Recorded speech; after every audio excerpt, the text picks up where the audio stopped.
They told me paying with cash was embarrassing, that I looked like someone stuck in the past, fumbling with crinkled bills while everyone else tapped their phones and cards with sophisticated ease.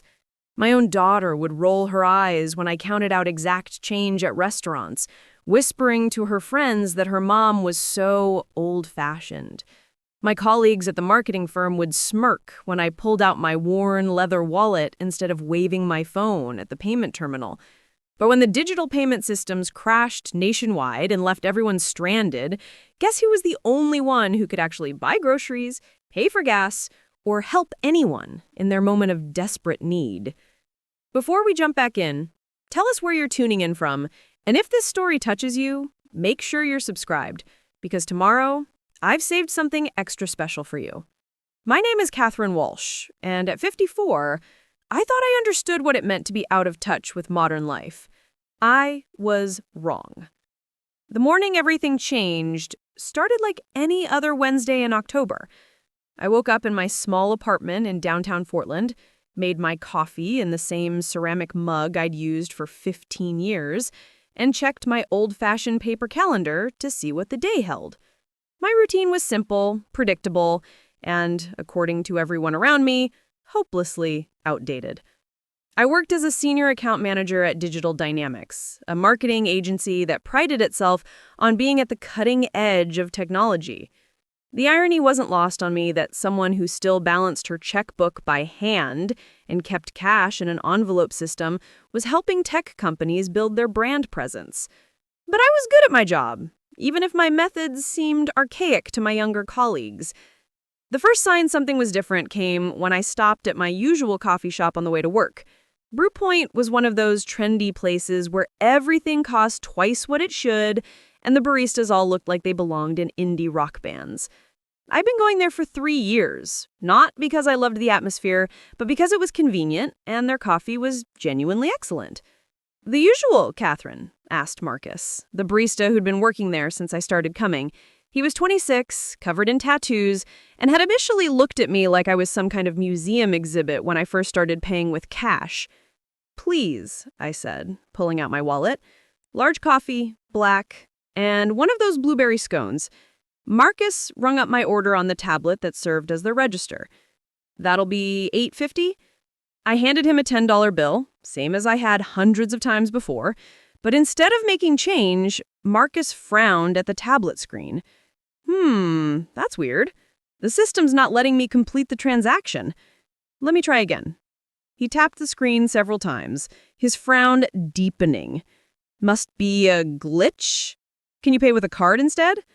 "I prefer cash," I said, the same response I'd given countless times before. "Is there a problem with the money?" Marcus looked genuinely confused. "No, it's not the cash. It's just that our system processes everything digitally now, even cash transactions. The tablet uploads the transaction data immediately, and if it's not connecting..." He trailed off, tapping the screen again. Behind me, a line was forming. I could feel the familiar weight of impatient stares, the silent judgment I'd grown accustomed to over the years. The woman directly behind me was already sighing and checking her phone. "Look, just give me the coffee and scone. I'll pay you directly and you can figure out the system later." Marcus shook his head. "I can't do that. Everything has to go through the system for inventory tracking and payment processing. Even if you pay cash, it has to be logged digitally." The woman behind me spoke up. "Seriously? This is exactly why people should just use payment apps like normal humans. You're holding up the entire line because you insist on using paper money like it's 1985. "I'm not trying to hold anyone up," I said calmly. "I'm trying to buy coffee with legal tender." "Legal tender," she repeated mockingly. "Do you also write checks at the grocery store? Maybe pay your bills by mailing cash in envelopes?" Actually, I did write checks at the grocery store, but I didn't see any reason to give her additional ammunition. Marcus was still fighting with the tablet. "I'm really sorry, Catherine. I think there's something wrong with our internet connection. The whole system seems to be down."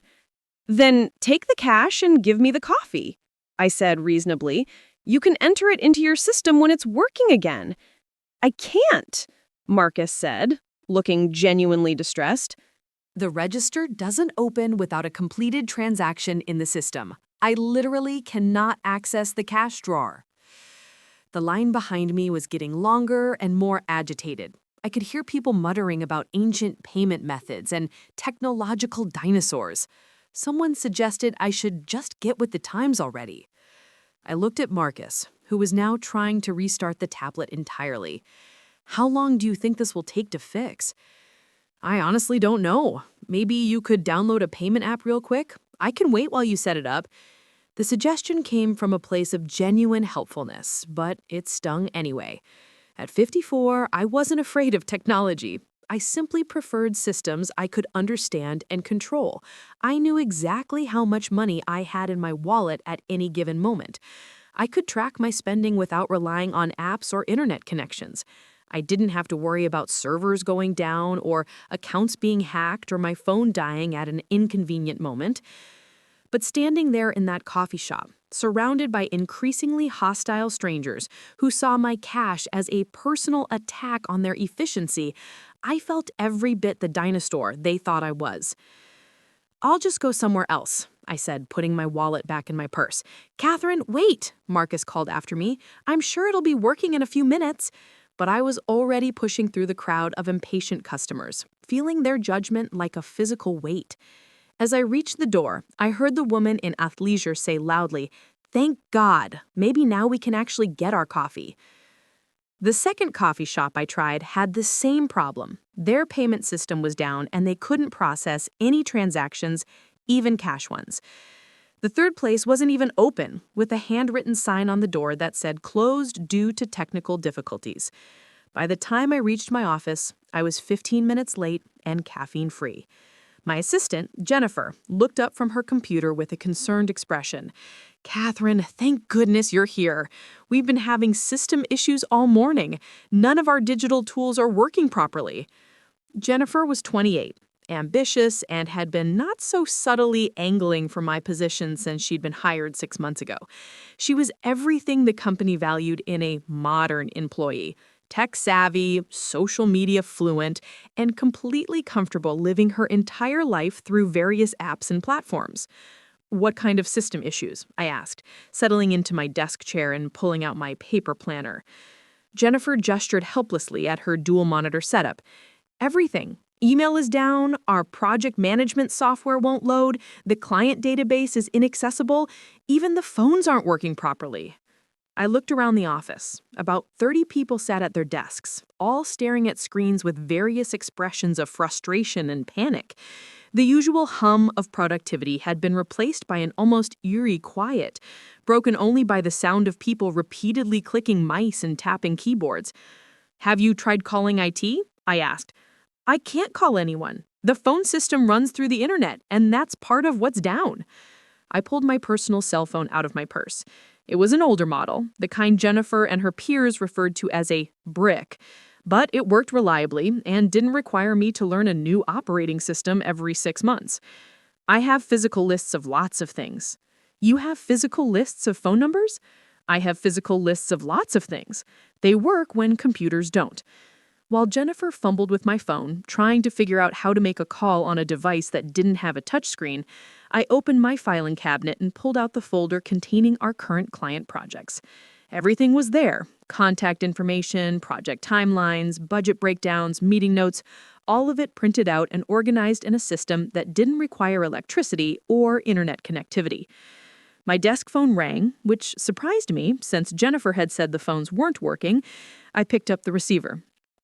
"Catherine Walsh?" "Catherine, it's David." David Chen was our CEO, a 42-year-old entrepreneur who'd built Digital Dynamics from nothing into a mid-size agency with over 100 employees. He was exactly the kind of person who lived and breathed technology, who couldn't imagine functioning without his array of devices and apps. Preparing and narrating this story took us a lot of time. So if you are enjoying it, subscribe to our channel. It means a lot to us. Now, back to the story. "David, I thought the phones were down." "The VoIP system is down, but apparently some of the older landlines are still working. Listen, I need you in my office right away. We have a situation." David's office was on the top floor, with floor-to-ceiling windows that offered a panoramic view of Portland's skyline. When I arrived, I found him pacing behind his desk, running his hands through his hair in a gesture I recognized as his response to extreme stress. Catherine, thank God, you're the only person in this building who might actually be able to help us right now. What's going on? David gestured toward his computer screens, which were displaying error messages. Everything is down. And I mean, everything. Our entire digital infrastructure has collapsed. Email, project management, client databases, billing systems. Everything we use to run this business is completely inaccessible. I sat down in the chair across from his desk. Okay, how can I help? The Morrison account, David said. They're expecting a presentation today at 2 o'clock. It's our biggest pitch of the year, worth potentially $3 million in billings. The presentation exists only in our cloud storage system, which is part of what's down. Morrison Industries was a multinational corporation looking to rebrand their entire consumer division. We'd been working on the pitch for 2 months, and landing the account would be a game changer for the agency. What about backups? I asked. David laughed, but there was no humor in it. The backups are digital too. Everything's in the cloud. We went completely paperless 2 years ago, remember? It was supposed to be more efficient. I did remember. David had announced the paperless initiative with great fanfare, talking about how forward-thinking and environmentally conscious it made the company. Employees had been required to attend seminars on digital organization and cloud-based workflows. I'd quietly kept printing things out anyway, a habit that had earned me more than a few condescending lectures about embracing change. Do you have any physical notes from the Morrison project? David asked desperately. Anything at all? I thought about the thick folder in my filing cabinet labeled Morrison Industries. It contained printouts of every email, every meeting note, every draft concept, every budget revision. My colleagues had teased me relentlessly about my paper-killing habits, but I'd maintained my paper trail anyway. I might have some things, I said carefully. David's face lit up with hope. Really? What kind of things? Let me go get my files and see what I have. 10 minutes later, I was back in David's office with a folder that contained virtually every detail of the Morrison project. David spread the papers across his conference table, his eyes widening as he took in the scope of documentation I'd maintained. Catherine, this is incredible. You have everything. Meeting notes, budget breakdowns, creative concepts, client feedback, revision histories. How do you have all of this when everyone else worked digitally? I print things out. I always have. Old habits. David looked up at me with something approaching awe. These old habits might just save our company. For the next 4 hours, I became the most valuable person at Digital Dynamics.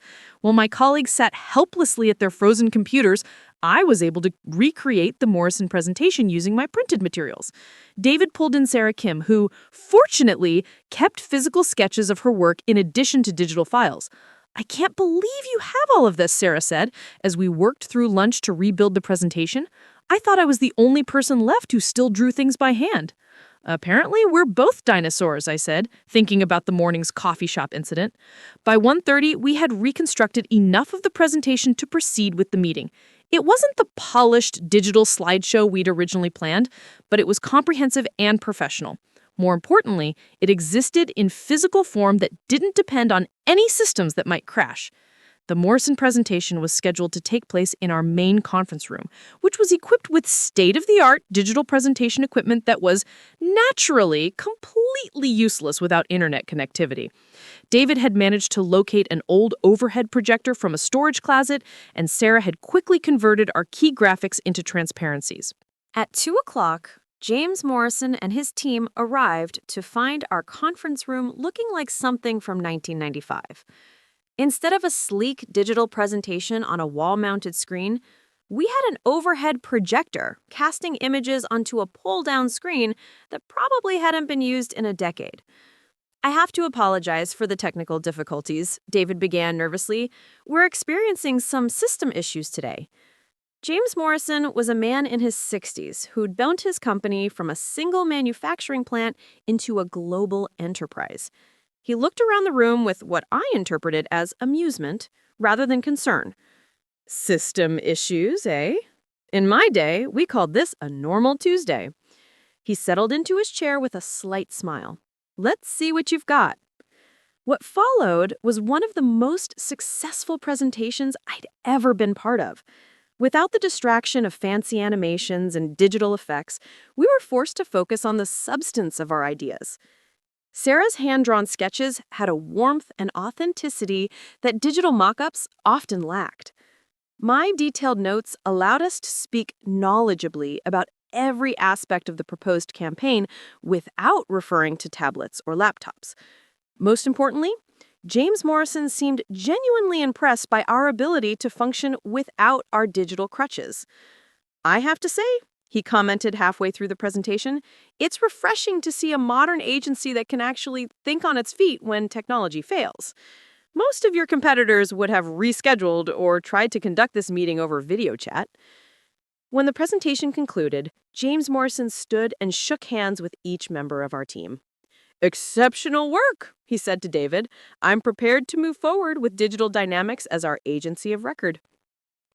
After the Morrison team left, David turned to me with an expression I'd never seen before.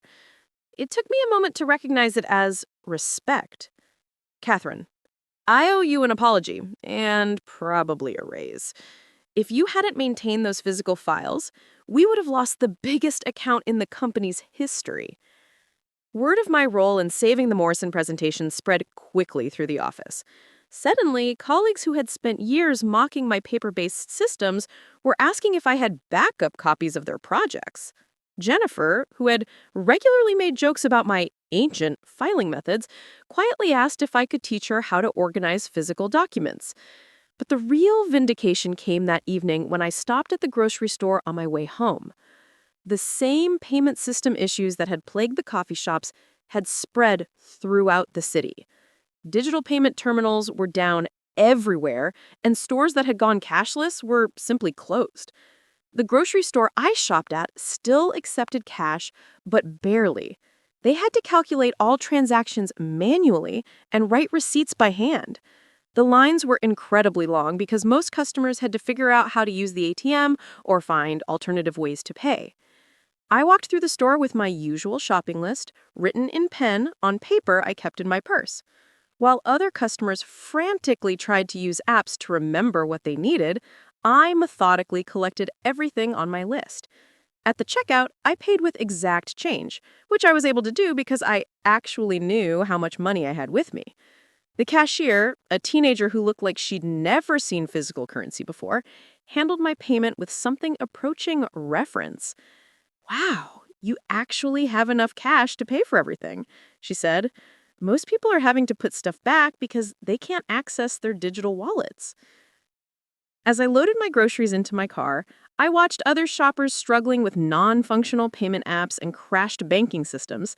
For the first time in years, my old-fashioned methods didn't feel embarrassing.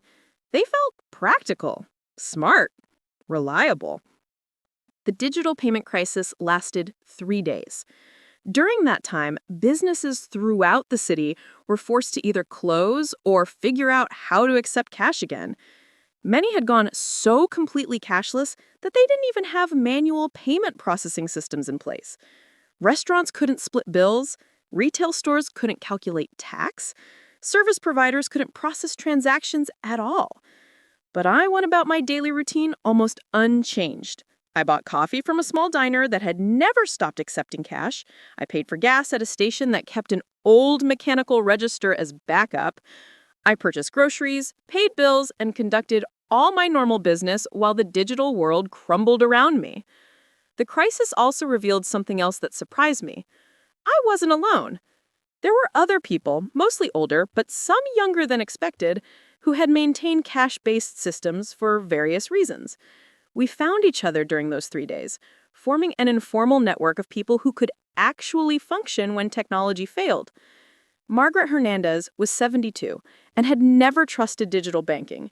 She had been ridiculed by her family for keeping her money in physical savings accounts and paying bills with checks. During the crisis, she became the only person in her apartment building who could buy food or pay for emergency services. Tom Bradley was 35 and worked in cybersecurity. Unlike the rest of us, He maintained cash reserves specifically because he understood how vulnerable digital systems could be. His colleagues called him paranoid. During the crisis, they called him a genius. Alana Rossetti was 48 and had started keeping cash after going through a bitter divorce where her ex-husband had used financial apps to monitor and control her spending. She had been mocked by friends for her paranoid money management. During the crisis, she was the only one who could help her friends pay for necessities. We met each other at the few businesses that could still operate, sharing stories and strategies. For 3 days, we were the functional members of society while everyone else waited helplessly for their digital lifelines to be restored. On the third evening, I was walking home from the grocery store when I ran into Jennifer from work. She was standing outside a closed coffee shop, staring at a sign that read, "Cash only, ATM out of order." "Catherine," she said when she saw me, "I'm so glad I found you. I've been trying to get coffee for 2 hours, but I don't have any cash and the ATMs aren't working." I reached into my purse and pulled out a $10 bill. "Here, there's a diner 2 blocks over that's still open." Jennifer stared at the money like it was a foreign artifact. "I don't even remember the last time I touched cash. I'll pay you back as soon as the apps are working again." "Don't worry about it," I said. "But Jennifer, maybe this whole situation is something to think about." "What do you mean?" I gestured toward the darkened storefronts around us, the closed restaurants and inaccessible services. All of this happened because everyone became completely dependent on systems they don't control. When those systems fail, people are left helpless. Jennifer nodded slowly. "I never thought about it that way. I just assumed that technology would always work." Technology is wonderful when it works, but it's not magic. It's created and maintained by people, and people make mistakes. Systems crash, servers go down, internet connections fail. When that happens, you need backup plans. The next morning, the digital payment systems came back online. News reports blamed the outage on a combination of cyber attacks and infrastructure failures, but the technical details were less important than the aftermath. The crisis had exposed how fragile our increasingly digital society had become. Over the following weeks, there was a noticeable shift in attitudes toward cash and traditional payment methods. The coffee shop where I'd been mocked for using cash started advertising always cash-friendly. The grocery store installed manual card readers as backup systems.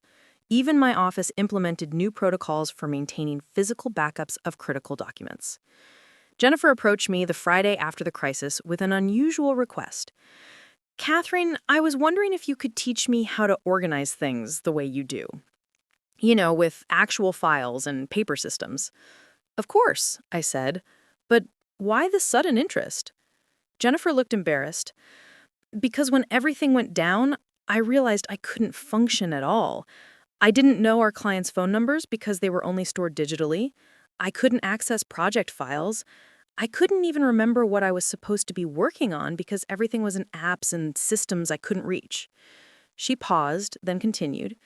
"You were the only person in the office who could still do your job. And not just do your job, but save everyone else's job, too. I want to learn how to be prepared like that." Word spread about Jennifer's request, and soon I had a waiting list of colleagues who wanted to learn what they called analog backup systems. I started teaching informal workshops on Friday afternoons, showing people how to maintain physical files, organize paper-based project tracking, and create redundant systems that didn't rely on digital infrastructure. The workshops were popular with people of all ages, but especially with younger employees who had grown up entirely in the digital age. Many of them had never learned the organizational skills that my generation took for granted. "I feel like I'm learning a secret language," said Marcus Thompson, a 26-year-old social media manager. "My parents always talked about filing systems and paper trails, but I thought that was just old people being stubborn. Now I realized they were being smart." David started attending the workshops too, and eventually asked me to formalize them into company training. "I want everyone here to have the skills you demonstrated during the crisis. You showed leadership and preparedness that saved this company. I'd like to promote you to Director of Operations and have you oversee our new resilience planning initiatives." The promotion came with a significant salary increase and new responsibilities that played to my strengths rather than requiring me to change my working style. Instead of being the dinosaur who needed to adapt to modern methods, I became the expert teaching modern workers how to function without their digital dependencies. But the most satisfying vindication came from unexpected sources. The woman in athleisure who had mocked me at the coffee shop turned out to be Linda Morrison, James Morrison's daughter and a vice president at Morrison Industries.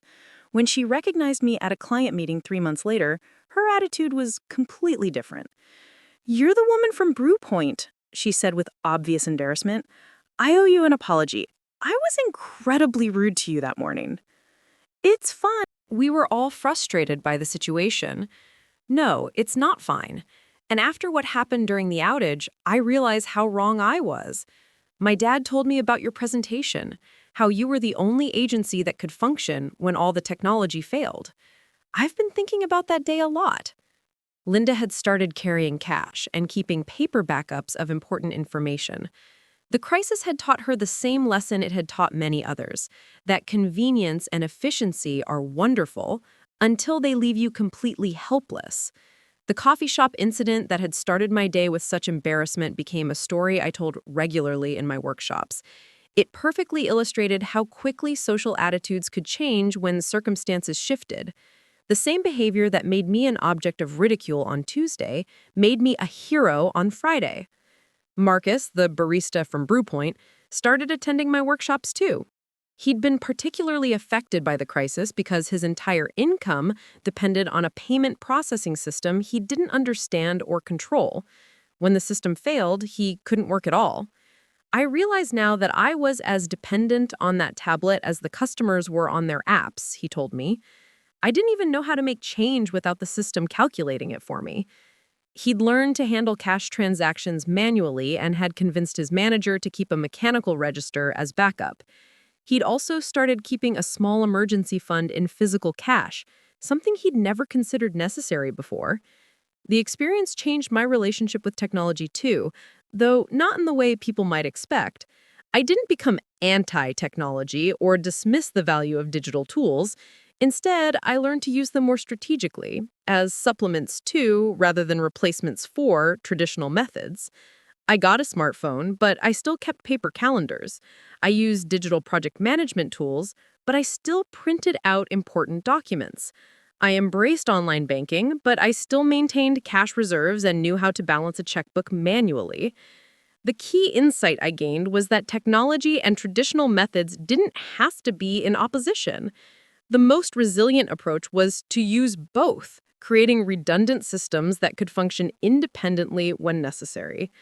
My newfound expertise in resilience planning led to consulting opportunities with other businesses that wanted to prepare for similar crises. I helped restaurants develop manual ordering systems, worked with retail stores to implement cash handling protocols, and advised service providers on maintaining non-digital backup procedures. The work was fulfilling in a way my previous job had never been. Instead of feeling like I was constantly swimming upstream against technological change, I was helping people understand the value of balanced approaches that combined modern efficiency with traditional reliability. 6 months after the payment crisis, I was featured in a local business magazine article about emergency preparedness.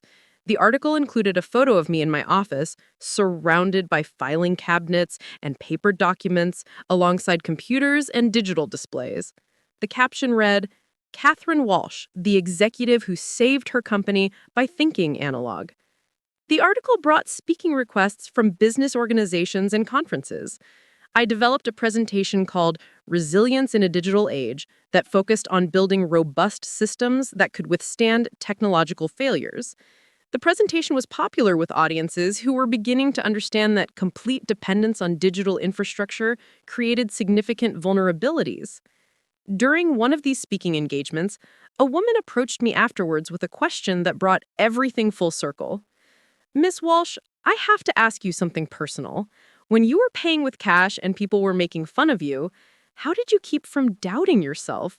How did you maintain confidence in your methods when everyone around you was telling you they were wrong?" I thought about her question carefully before answering. I think the key was understanding the difference between being old-fashioned and being practical.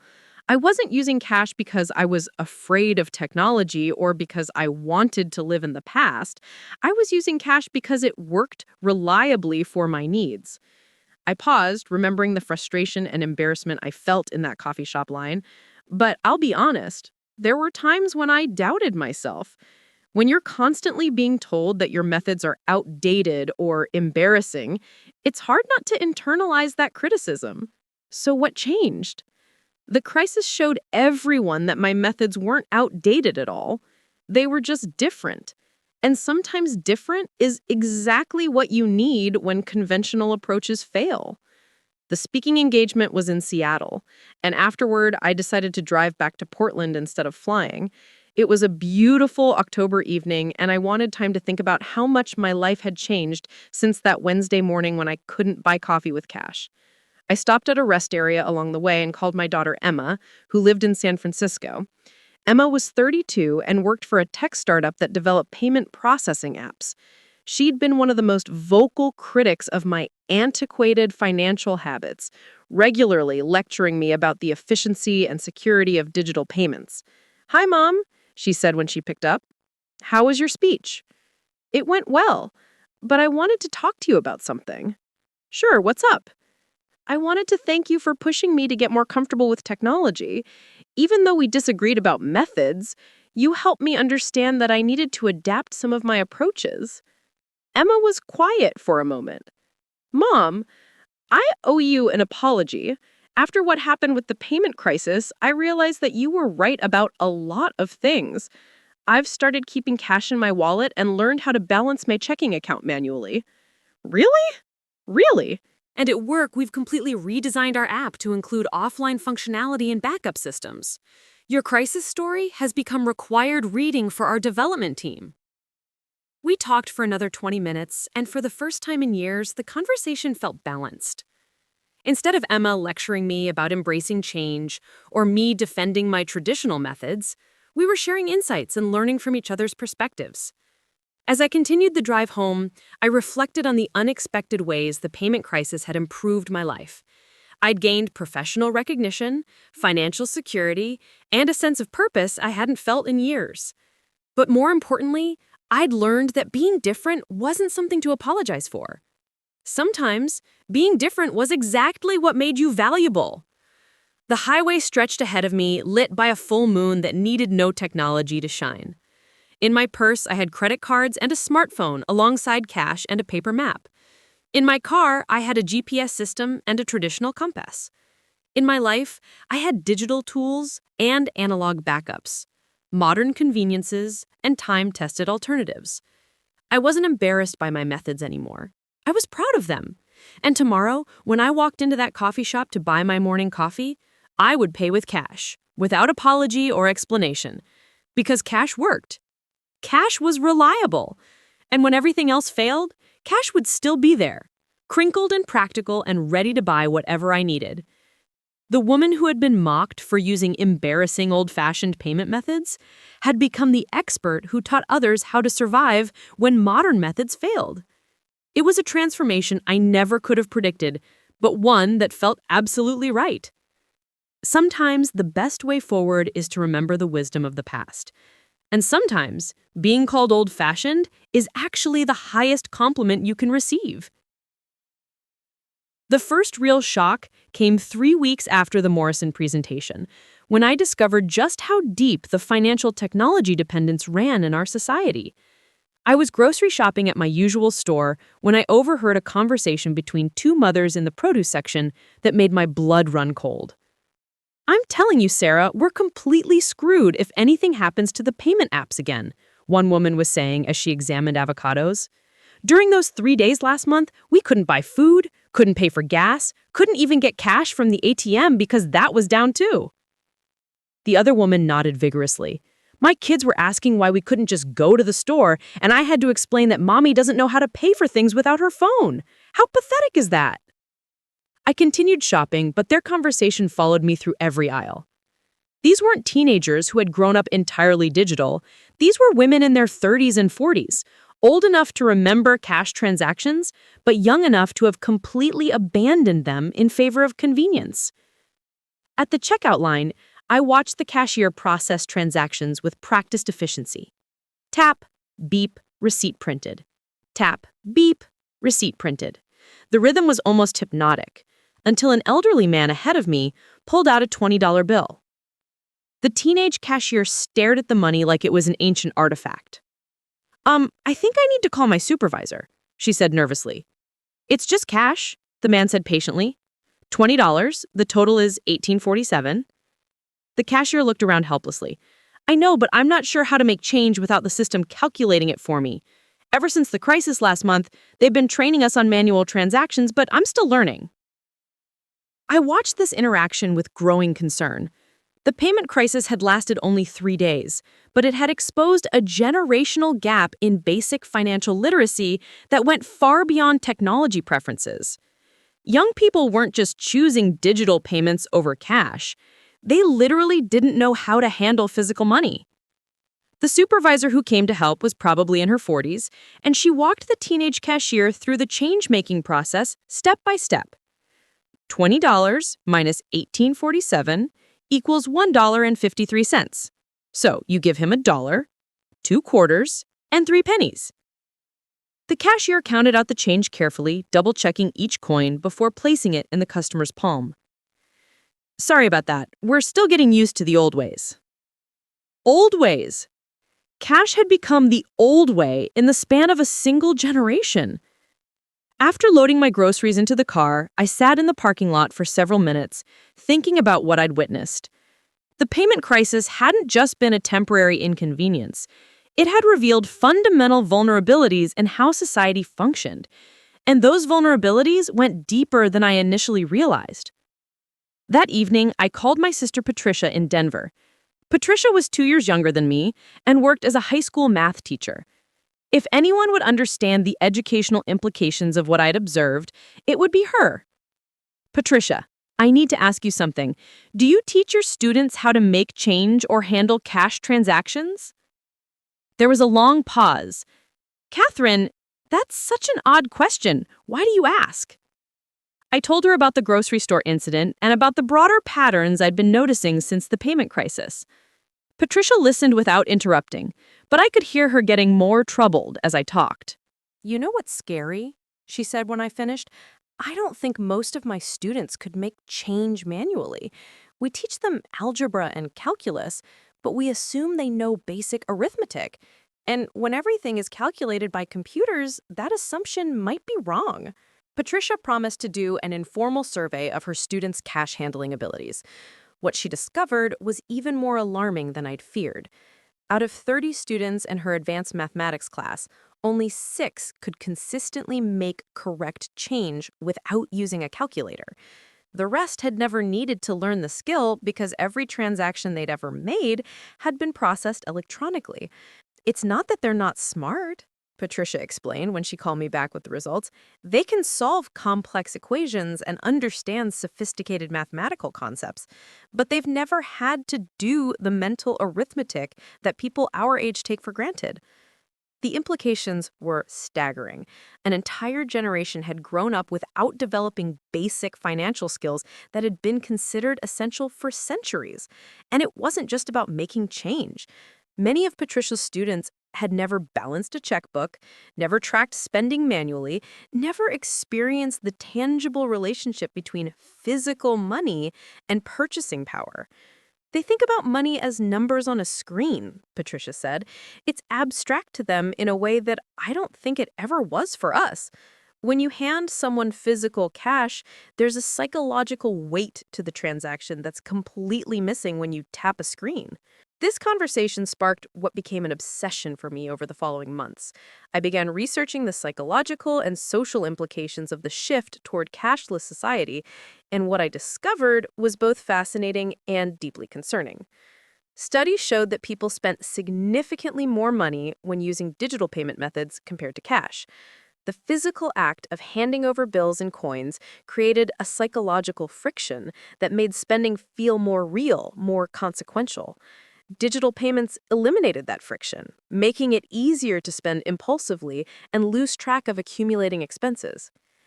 Children who grew up using digital payments had fundamentally different relationships with money than previous generations.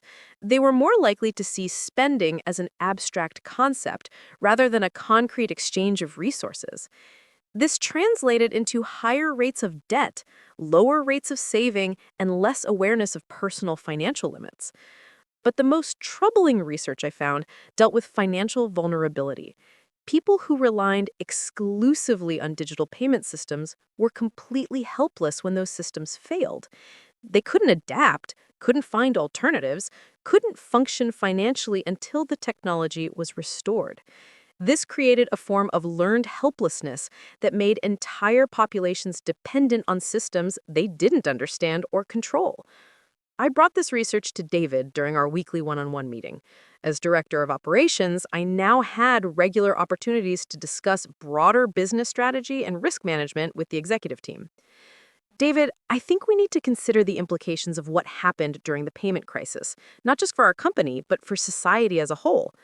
David looked up from his laptop, giving me his full attention. The success of the Morrison presentation and my subsequent promotion had earned me a level of respect that I'd never experienced in my previous role. What kind of implications? I shared what I'd learned about financial literacy, psychological spending patterns, and systemic vulnerability.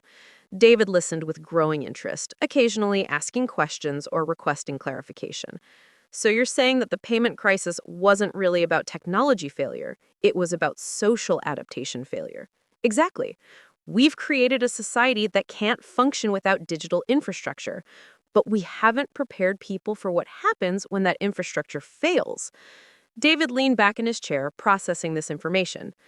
And you think this represents a business opportunity? I think it represents a business necessity. Companies that help people develop resilience and adaptability are going to be increasingly valuable as these vulnerabilities become more apparent. Within a week, David had arranged for me to present my findings to the full executive team. The presentation focused on 3 key areas: financial education, emergency preparedness, and what I called analog insurance, maintaining traditional backup systems alongside digital primary systems. The response was immediate and enthusiastic. Our agency decided to develop a new service line focused on helping businesses prepare for digital disruptions. We would teach companies how to maintain manual processing procedures, train employees in analog skills, and develop communication strategies that could function without internet connectivity. My first major client was Portland General Bank, a regional financial institution that had been severely impacted by the payment crisis. Their CEO, Margaret Weinstein, had realized that their complete dependence on digital systems had left them unable to serve customers when those systems failed. Ms. Weinstein, we've been a technology-forward bank for over a decade, Margaret explained. We've invested millions in digital infrastructure, mobile apps, online banking platforms. But when everything went down last month, we couldn't even access our own customer records. The bank's challenge was complex. They needed to maintain their competitive technological edge while building resilience against system failures. More importantly, they needed to educate both their employees and their customers about financial skills that had been forgotten in the rush toward digitization. I spent 2 months developing a comprehensive program for Portland General Bank that included employee training on manual transaction processing, customer education workshops on cash management and analog record keeping, and the creation of physical backup systems for critical banking functions. The employee training sessions were particularly revealing. Tellers who had worked at the bank for years didn't know how to process basic transactions without their computer systems. They'd been trained to input data and follow prompts, but they didn't understand the underlying financial principles that governed their daily work. I've been a teller for 8 years, admitted Rebecca Torres during one of our training sessions, but I realize now that I don't actually know how to calculate interest manually or verify account balances without the system doing it for me.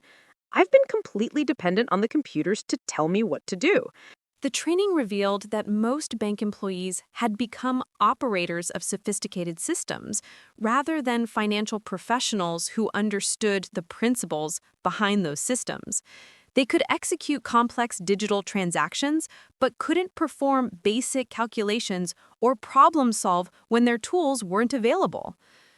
We spent weeks teaching fundamental skills that had once been considered basic job requirements.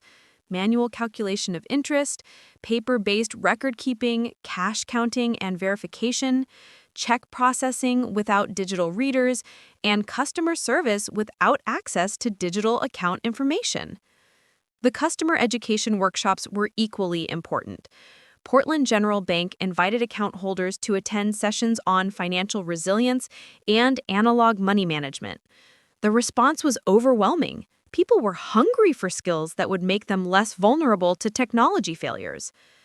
I felt so helpless during the crisis, said Michael Chen, a small business owner who attended one of our workshops. I couldn't access my business accounts, couldn't process payments from customers, couldn't even check my balance. I realized that I'd handed complete control of my financial life to systems I don't understand. Michael's story was typical. Business owners who had embraced digital banking for its efficiency found themselves completely paralyzed when those systems failed. They couldn't pay employees, couldn't order inventory, couldn't maintain basic business operations. The 3-day crisis had cost many of them weeks of recovery time and thousands of dollars in lost revenue.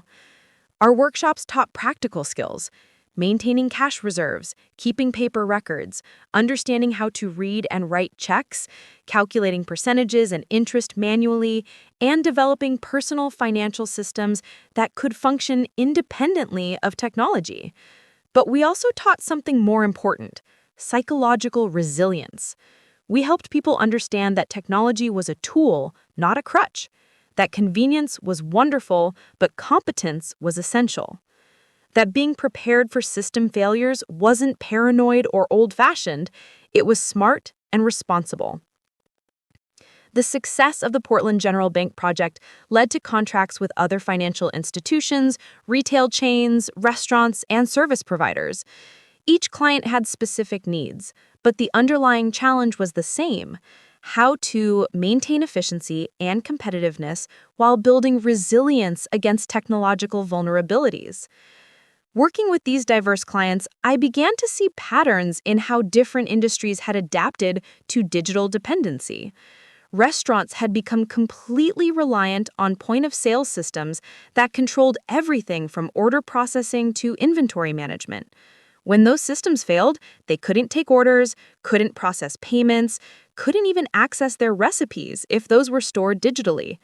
Retail stores faced similar challenges: digital inventory systems, electronic price scanners, automated checkout processes.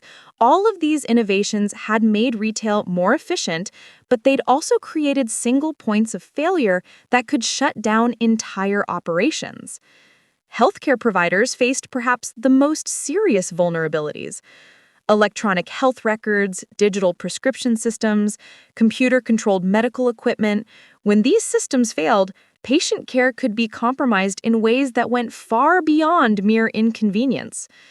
Each industry required customized solutions, but the principles were consistent: identify critical functions, develop analog backup procedures, train personnel in manual processes, maintain physical resources, and create communication systems that could operate independently of digital infrastructure.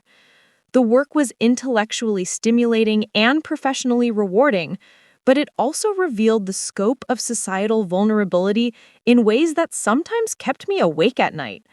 We had built a civilization that depended entirely on systems that few people understood and that could fail catastrophically without warning.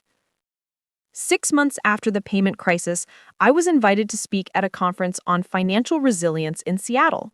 The audience included bankers, technology executives, government officials, and academics. My presentation focused on the lessons learned from recent system failures and the importance of building analog capabilities alongside digital innovation. During the question and answer session, a technology executive from a major payment processing company challenged my conclusions. "Ms. Walsh, with respect, I think you're overstating the risks of digital dependency. The payment crisis was an unusual event caused by coordinated cyber attacks. Our systems are much more secure and resilient now. Encouraging people to maintain cash reserves and analog backup systems seems like fear-mongering that could undermine confidence in digital infrastructure." His question revealed a fundamental misunderstanding that I'd encountered repeatedly in my consulting work. Technology leaders often saw system failures as engineering problems that could be solved with better technology. They didn't understand that the real vulnerability was human dependency, not system reliability. I appreciate your perspective, I replied, but I think you're missing the broader point.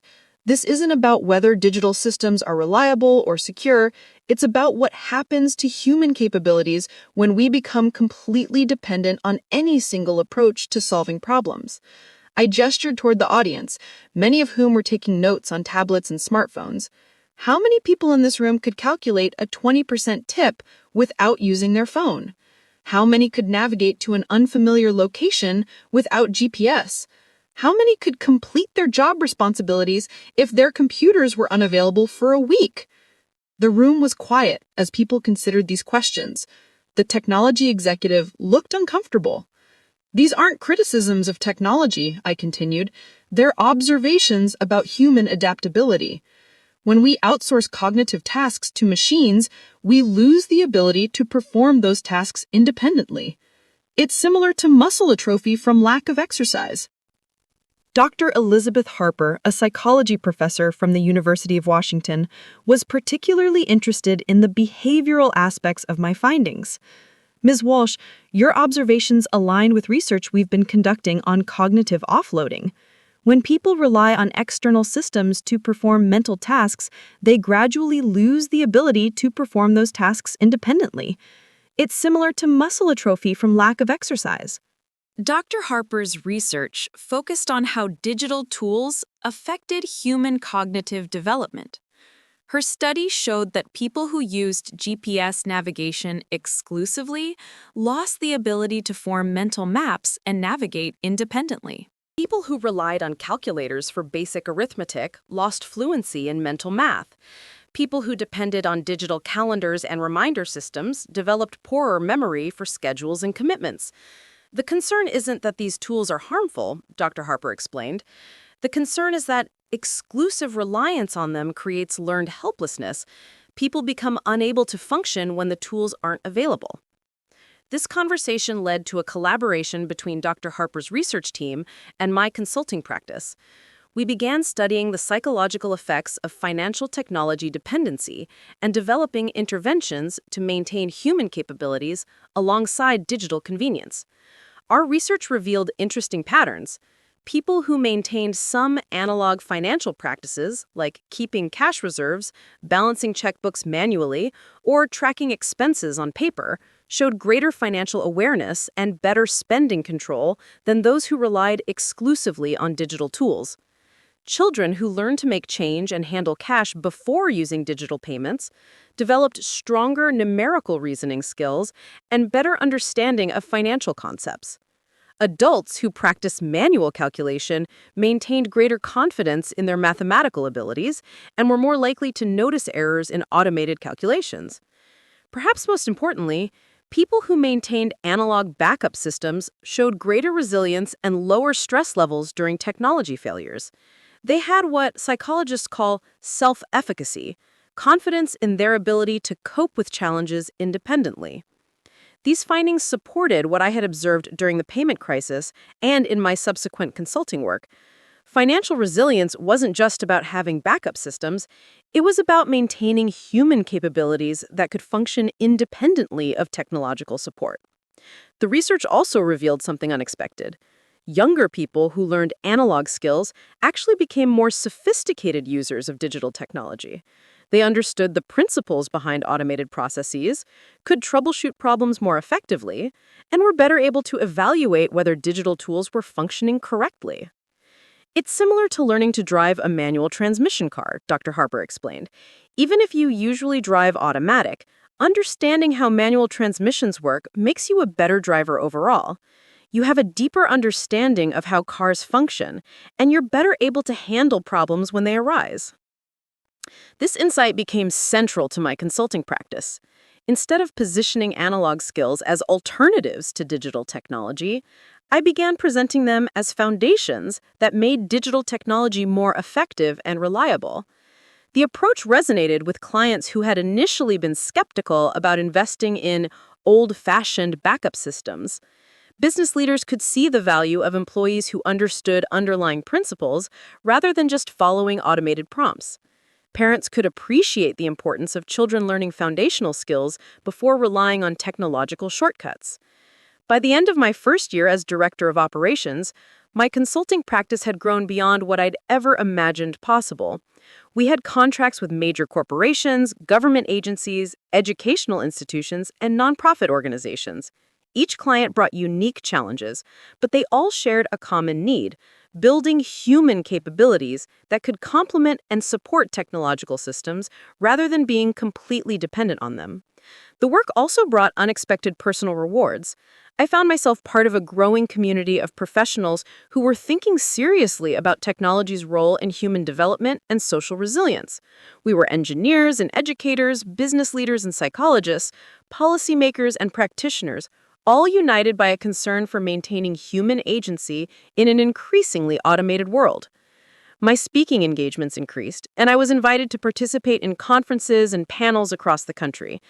The topics ranged from financial literacy and emergency preparedness to cognitive development and social resilience. Each event brought new insights and connections that enriched my understanding of the challenges we faced. But perhaps most meaningful recognition came from an unexpected source. Emma, my daughter in San Francisco, called me on a Sunday evening in November with news that surprised and delighted me. "Mom, I've been thinking about our conversations after the payment crisis, about the importance of maintaining skills and not becoming completely dependent on technology." "Oh? I've been offered a new position at work. They want me to lead a team focused on developing more resilient payment systems, ones that can function during network outages and have better offline capabilities." Emma went on to explain that her company had realized that purely digital solutions weren't always optimal. They were developing hybrid systems that combined digital efficiency with analog reliability, and they wanted someone who understood both the technical and human factors involved. "The thing is, Mom, I realize that you taught me more about this than anyone else.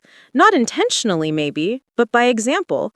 You showed me what it looks like to understand the principles behind the tools rather than just using the tools blindly." The conversation continued for over an hour. Emma told me about the changes she'd made in her personal financial management, the analog skills she'd been learning, and the different perspectives she now brought to her professional work. She was still very much a technology enthusiast, but she developed a more nuanced understanding of technology's role in human life. "I used to think that newer was always better, that technology always improved things. Now I understand that technology is most powerful when it enhances human capabilities rather than replacing them." As I hung up the phone that evening, I reflected on how much had changed since that Wednesday morning when I couldn't buy coffee with cash. The payment crisis had been frustrating and embarrassing, but it had also been transformative. It had revealed vulnerabilities that needed attention, sparked conversations that needed to happen, and created opportunities that I never could have imagined possible. The woman who had been mocked for her embarrassing financial habits had become an expert in financial resilience. The methods that had seemed outdated and inconvenient had proven to be practical and essential. And the skills that had been dismissed as irrelevant had become the foundation for a new understanding of how humans and technology could work together most effectively. But the real transformation wasn't professional or financial, it was personal. I had learned to trust my own judgment, to value my own experience, and to contribute my own perspective without apologizing for being different. I had discovered that wisdom wasn't about adopting the latest trends, but about understanding timeless principles that remained valuable regardless of technological change. Standing in my kitchen that Sunday evening, looking out at the city lights beyond my window, I felt a deep sense of satisfaction. Not because I had been proven right, but because I had found a way to bridge the gap between traditional wisdom and modern innovation. I had learned to honor the past while embracing the future, to value efficiency while maintaining resilience, to appreciate convenience while preserving competence. The payment crisis had ended months ago, but its lessons continued to shape everything I did. And tomorrow, when I walked into that coffee shop to buy my morning coffee, I would pay with whatever method worked best for the situation, cash, card, or app, confident in my ability to adapt and function regardless of which systems were working and which had failed. Because true financial security wasn't about choosing the right payment method. It was about understanding all the available methods and being prepared to use whatever worked when you needed it most. The revelation that would change everything came from someone I'd never expected to hear from again. It was a cold January morning when Jennifer knocked on my office door with an expression I'd never seen before. She looked terrified, angry, and determined all at the same time. "Catherine, I need to tell you something, and I need you to promise me that what I'm about to share won't leave this room until I figure out what to do about it."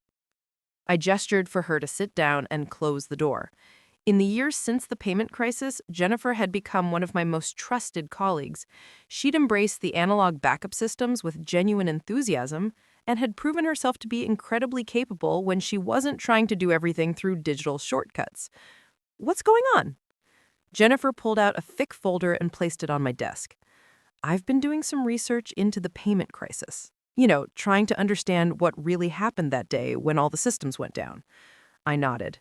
The official reports had blamed a combination of cyber attacks and infrastructure failures, but the technical details had always seemed incomplete to those of us who lived through the crisis.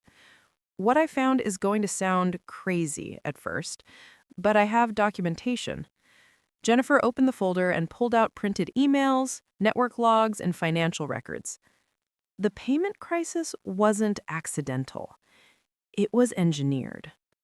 The words hit me like ice water. "What do you mean, engineered?" "I mean, someone deliberately crashed the payment systems. Someone with inside access to multiple financial networks. Someone who knew exactly how to create maximum disruption with minimal actual damage." Jennifer spread the documents across my desk.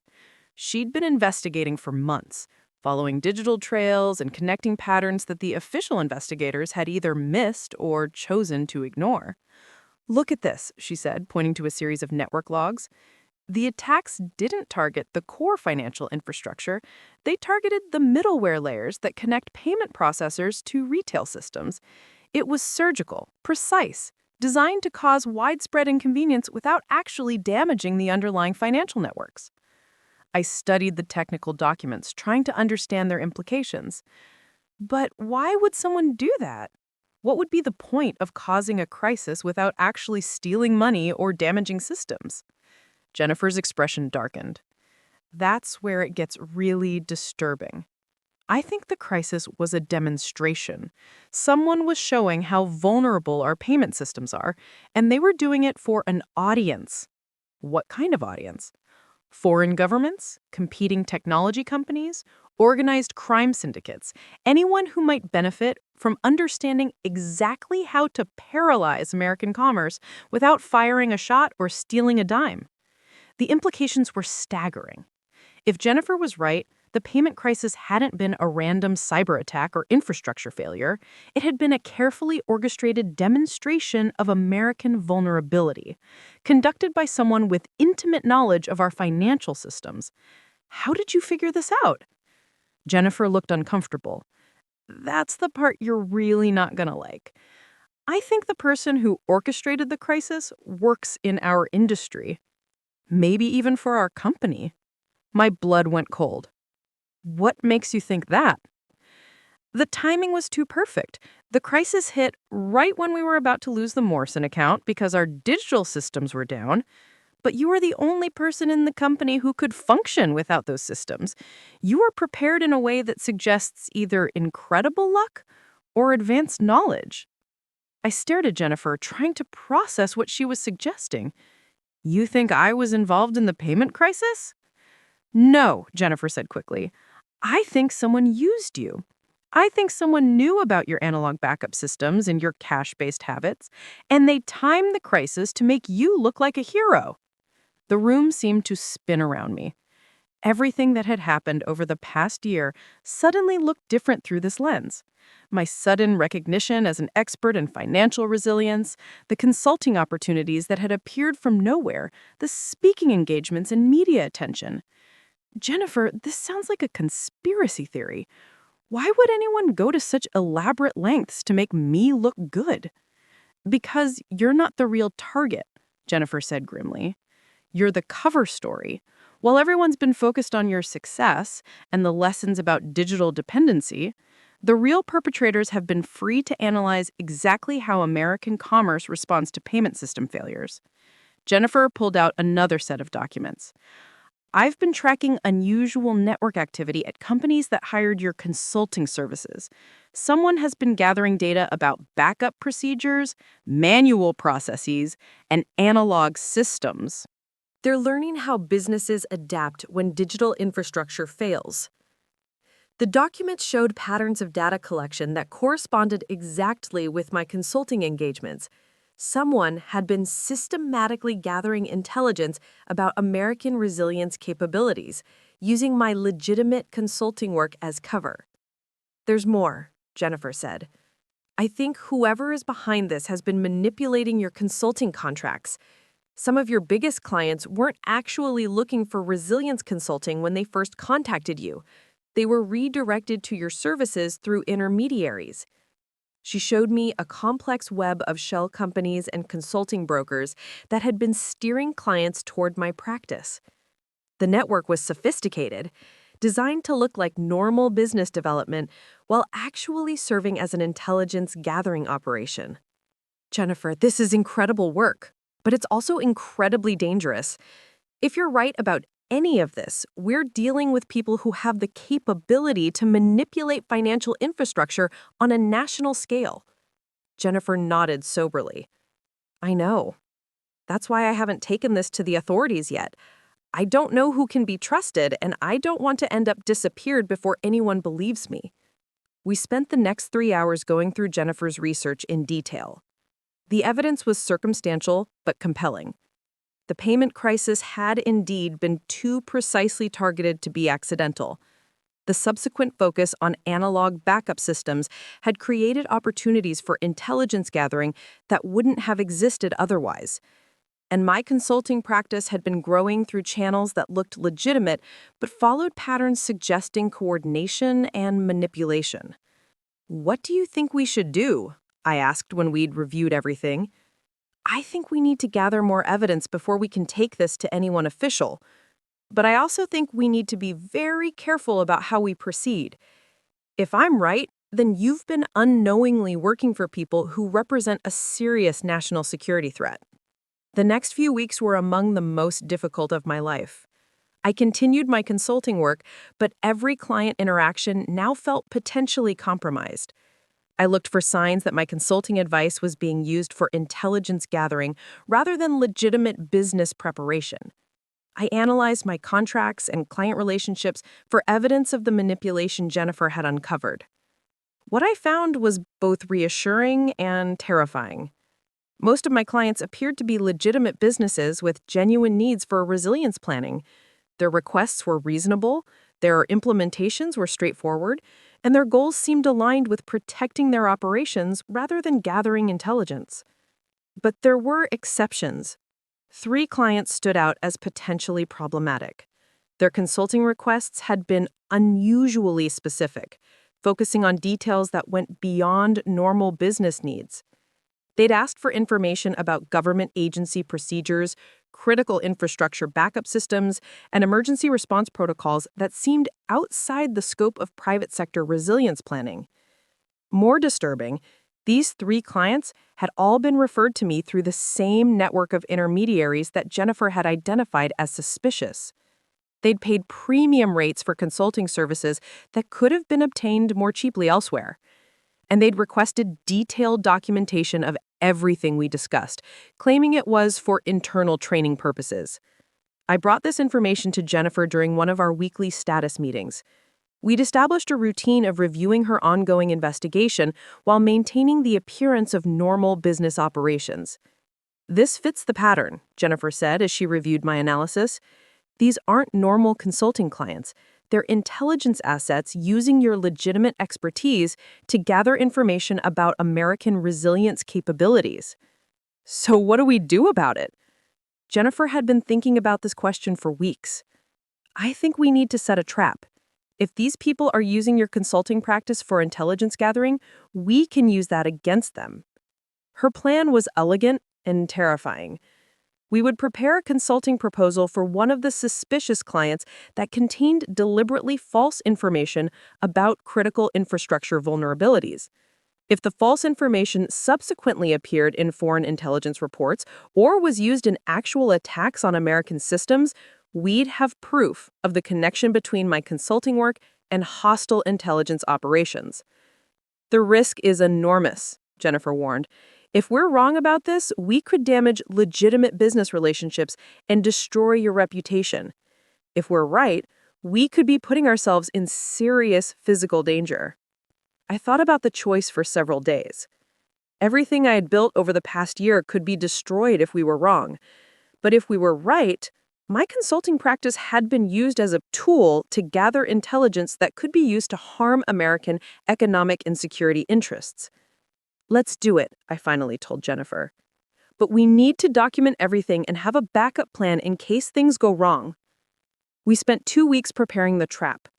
Jennifer created sophisticated but false technical documentation about payment system vulnerabilities.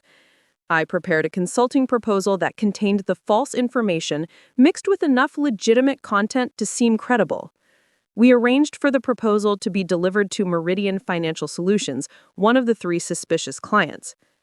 The response was immediate and telling. Within 48 hours of receiving our proposal, Meridian requested an urgent follow-up meeting to discuss implementation details. They were particularly interested in the false vulnerability information, asking specific technical questions that suggested they understood implications that legitimate business clients wouldn't have considered. During the meeting, I presented the false information as factual, watching carefully for reactions that might reveal the client's true intentions. The Meridian representatives took detailed notes and asked for copies of all technical documentation.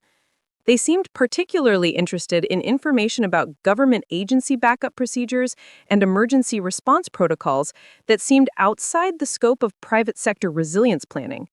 More disturbing, these 3 clients had all been referred to me through the same network of intermediaries that Jennifer had identified as suspicious. They'd paid premium rates for consulting services that could have been obtained more cheaply elsewhere. And they'd requested detailed documentation of everything we discussed, claiming it was for internal training purposes. I brought this information to Jennifer during one of our weekly status meetings. We'd established a routine of reviewing her ongoing investigation while maintaining the appearance of normal business operations. This fits the pattern, Jennifer said as she reviewed my analysis. These aren't normal consulting clients. They're intelligence assets using your legitimate expertise to gather information about American resilience capabilities. So, what do we do about it? Jennifer had been thinking about this question for weeks. I think we need to set a trap. If these people are using your consulting practice for intelligence gathering, we can use that against them. Her plan was elegant and terrifying. We would prepare a consulting proposal for one of the suspicious clients that contained deliberately false information about critical infrastructure vulnerabilities. If the false information subsequently appeared in foreign intelligence reports or was used in actual attacks on American systems, we'd have proof of the connection between my consulting work and hostile intelligence operations. The risk is enormous, Jennifer warned. If we're wrong about this, we could damage legitimate business relationships and destroy your reputation. If we're right, we could be putting ourselves in serious physical danger. I thought about the choice for several days. Everything I'd built over the past year could be destroyed if we were wrong. But if we were right, my consulting practice had been used as a tool to gather intelligence that could be used to harm American economic and security interests. Let's do it, I finally told Jennifer. But we need to document everything and have a backup plan in case things go wrong. We spent 2 weeks preparing the trap. Jennifer created sophisticated but false technical documentation about payment system vulnerabilities. I prepared a consulting proposal that contained the false information mixed with enough legitimate content to seem credible. We arranged for the proposal to be delivered to Meridian Financial Solutions, one of the 3 suspicious clients. The response was immediate and telling. Within 48 hours of receiving our proposal, Meridian requested an urgent follow-up meeting to discuss implementation details. They were particularly interested in the false vulnerability information, asking specific technical questions that suggested they understood implications that legitimate business clients wouldn't have considered. During the meeting, I presented the false information as factual, watching carefully for reactions that might reveal the client's true intentions. The Meridian representatives took detailed notes and asked for copies of all technical documentation. They seemed particularly interested in information about government agency backup procedures and emergency response protocols. This is exactly what we've been looking for, said Richard Santos, Meridian's supposed chief technology officer. Our company has been developing comprehensive resilience strategies, and this information will be crucial for our planning. But Richard's questions revealed knowledge that went far beyond normal business concerns. He asked about specific government agencies, particular infrastructure components, and emergency procedures that weren't publicly available. He demonstrated familiarity with classified systems and protocols that no legitimate private sector consultant should have known about. After the meeting, Jennifer and I reviewed our recordings and notes. The evidence was clear. Meridian Financial Solutions was not a legitimate consulting client. They were intelligence operatives using my practice to gather information about American critical infrastructure vulnerabilities. We need to take this to the authorities now, Jennifer said. We have enough evidence to prove that foreign intelligence services have been using your consulting practice as a cover for espionage operations. But which authorities could we trust? The sophistication of the operation suggested involvement at high levels of government or industry. The manipulation of my consulting contracts had required access to business databases and financial networks that should have been secure. Someone with significant resources and inside knowledge had orchestrated this entire scheme. Jennifer had been thinking about this problem too. I think we need to go to someone outside the normal intelligence community, someone who can investigate without triggering alarms that might compromise the evidence we've gathered. She suggested contacting a journalist with experience covering national security issues. Marcus Thompson worked for the Portland Tribune and had a reputation for careful, thorough investigative reporting. More importantly, he had sources within law enforcement and intelligence agencies who could verify our findings without alerting the people we suspected of wrongdoing. Our meeting with Marcus took place in a small diner outside Portland, chosen specifically because it was the kind of place that still operated with cash registers and paper receipts. We'd learned to be paranoid about digital surveillance, assuming that our communications were being monitored by the same people who'd manipulated my consulting practice. Marcus listened to our story with increasing amazement and concern. He asked detailed questions about our evidence and methodology, clearly trying to determine whether we were credible witnesses or paranoid conspiracy theorists. This is an incredible story, he said when we finished our presentation. If you're right, it represents one of the most sophisticated intelligence operations ever conducted on American soil. But I need to verify your claims before I can publish anything. Marcus spent the next month conducting his own investigation. He contacted his sources within the FBI, NSA, and Department of Homeland Security, sharing our evidence and asking for independent verification. He also hired a private cybersecurity firm to analyze the technical documentation Jennifer had compiled. The results confirmed our worst fears. The payment crisis had indeed been artificially created by someone with inside access to multiple financial networks. The subsequent focus on analog backup systems had created opportunities for intelligence gathering that were being exploited by foreign operatives. And my consulting practice had been systematically manipulated to serve as a cover for espionage activities. The good news is that your consulting advice has been generally sound, Marcus told us during our follow-up meeting. The businesses you've helped are actually more secure and resilient than they were before. The bad news is that the same information has been used to map American critical infrastructure vulnerabilities in ways that could facilitate future attacks. Marcus had also uncovered additional details about the scope of the operation. Similar schemes were being conducted in other cities using other consultants and experts who specialized in emergency preparedness and infrastructure resilience. The payment crisis had just been one element of a much larger intelligence gathering effort targeting American economic and security vulnerabilities. The people behind this are playing a very long game. They're not trying to steal money or cause immediate damage. They're trying to understand exactly how American society responds to various types of disruption so they can design more effective attacks in the future. The revelation that I'd been unknowingly working for foreign intelligence services was devastating on a personal level. Everything I had accomplished over the past year felt tainted by its connection to hostile espionage activities. The expertise I'd developed, the relationships I'd built, the recognition I'd received, all of it had been built on a foundation of manipulation and deception. But Jennifer helped me understand that my response to the situation would define what came next. Catherine, you can't control what these people did to you, but you can control what you do with the knowledge you have now. You have an opportunity to help protect the country from future attacks. And you have expertise that will be valuable in developing real defenses against this kind of manipulation. Marcus agreed to delay publication of his story until we could work with law enforcement to neutralize the intelligence operation without alerting other potential operatives. The FBI opened a counterintelligence investigation based on our evidence, and I was asked to continue my consulting work under their supervision while they gathered additional evidence against the foreign operatives. The next 6 months were surreal.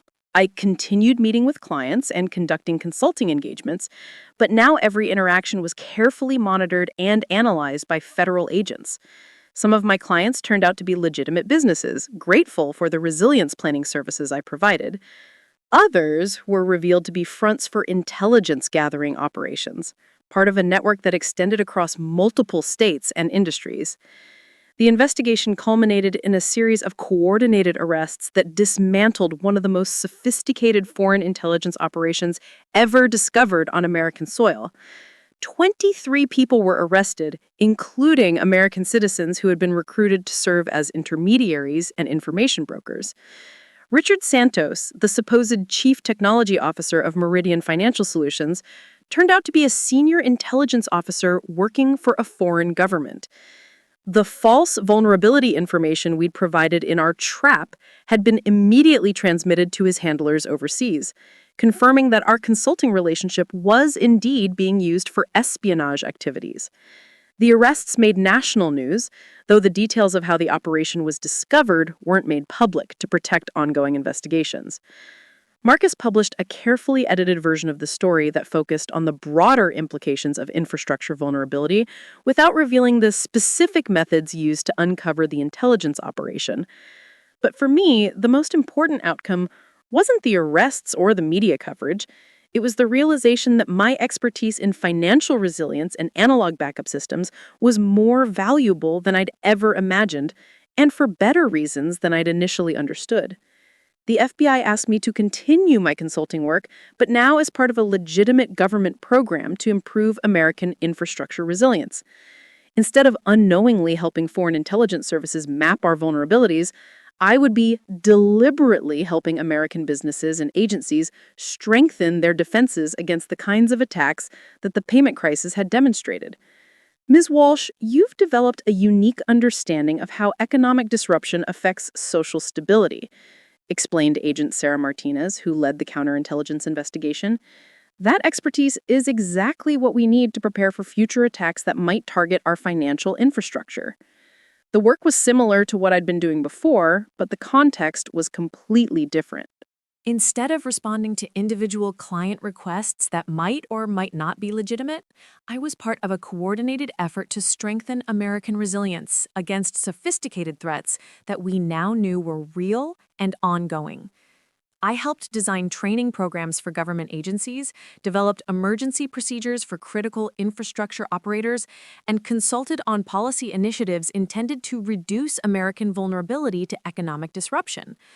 The analog skills and backup systems that had made me valuable to foreign intelligence services were now being used to protect American interests. Jennifer became my partner in this work, bringing her technical expertise and investigative skills to bear on problems that required both deep understanding of digital systems and appreciation for non-technological solutions. Together, we developed approaches to cybersecurity that emphasized human capabilities alongside technical defenses. The lesson from all of this isn't that technology is bad or that digital systems can't be trusted, Jennifer explained during one of our training sessions with government personnel. The lesson is that resilience requires diversity. The most secure systems are those that can function in multiple ways, using different technologies and different human skills depending on the circumstances. This principle became central to everything we did. Instead of viewing analog and digital systems as alternatives, we taught people to see them as complementary approaches that could strengthen each other when properly integrated. The experience also taught me something important about the nature of expertise and influence. The consulting practice that had made me successful had been built on legitimate knowledge and genuine insights, even though it had been manipulated for illegitimate purposes. The skills I'd developed were real and valuable, regardless of how others had tried to exploit them. You didn't become an expert because foreign intelligence services decided to use you, Agent Martinez told me during one of our debriefing sessions. They decided to use you because you were already an expert. They recognized your value before most Americans did. This perspective helped me regain confidence in my professional abilities and personal judgment. I hadn't been a fool for trusting my clients or a victim for being manipulated. I'd been a target because I possessed knowledge and capabilities that were genuinely valuable. The realization changed how I thought about the entire experience, from the initial embarrassment at the coffee shop to the sophisticated espionage operation that had exploited my consulting practice. All of it had been part of a larger story about the value of human capabilities in an increasingly automated world. The payment crisis had revealed vulnerabilities that needed attention. My consulting work had provided real value to legitimate clients, while also serving as cover for intelligence gathering.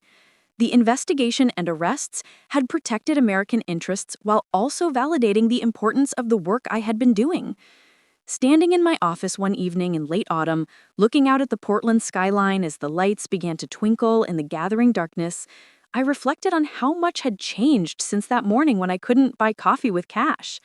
The woman who had been mocked for her old-fashioned payment methods had become a national security asset, someone whose expertise was considered vital to protecting American economic stability.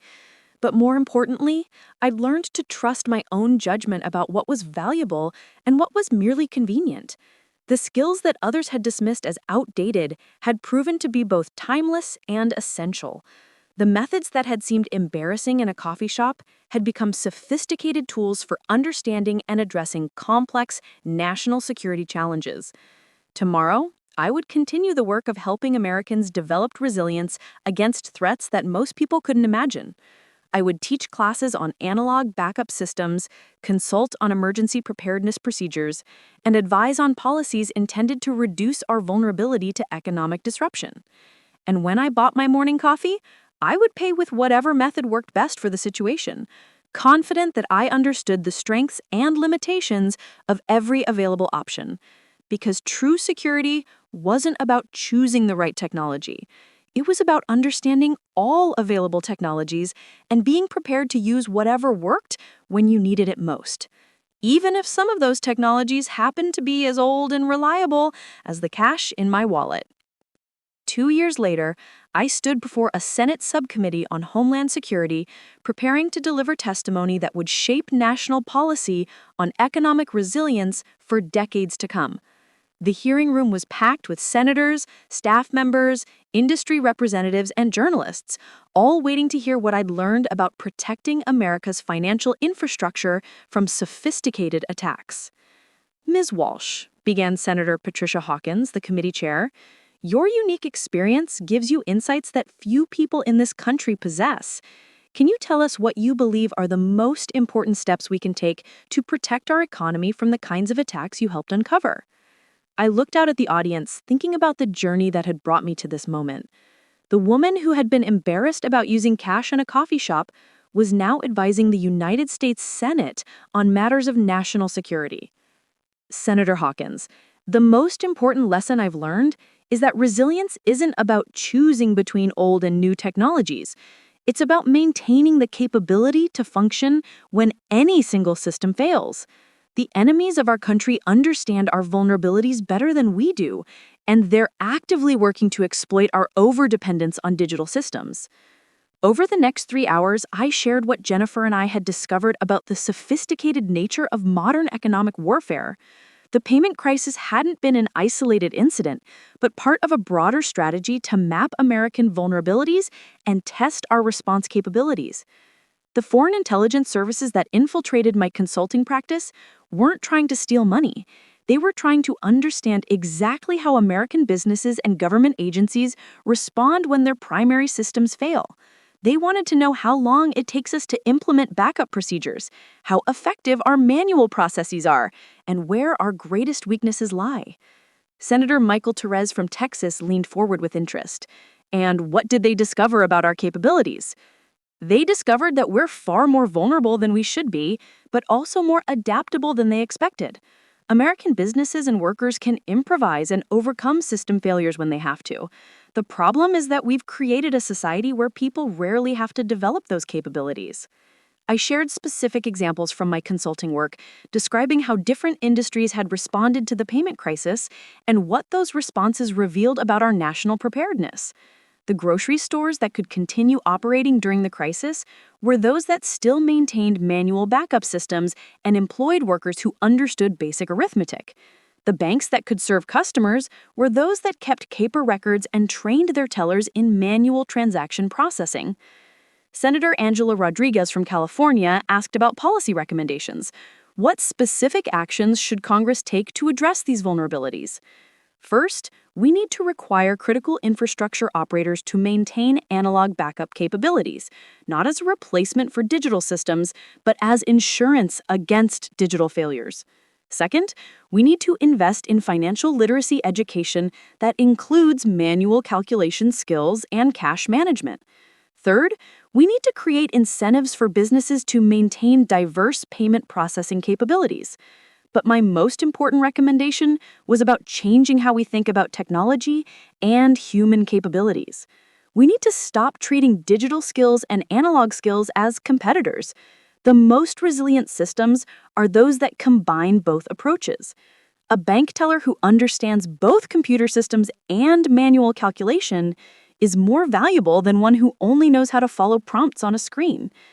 The hearing generated significant media attention and led to the passage of the Economic Resilience Act, which required financial institutions and critical infrastructure operators to maintain specified backup capabilities and train their employees in manual processes. More importantly for me personally, it established the National Center for Economic Resilience, a new federal agency tasked with helping American businesses and communities prepare for economic disruption. I was offered the position of deputy director, with responsibility for developing training programs and consulting services. The job required moving to Washington, D.C., and taking on responsibilities I'd never imagined when I was working 3 jobs to pay for coffee. But it also offered the opportunity to implement on a national scale the lessons I'd learned from my own experience with financial vulnerability and technological dependence. Jennifer joined me in Washington as the center's director of cybersecurity integration. Together, we built programs that taught Americans how to maintain financial resilience in an increasingly digital world. Our flagship initiative was the Community Resilience Corps, a volunteer program that trained local leaders in emergency financial procedures.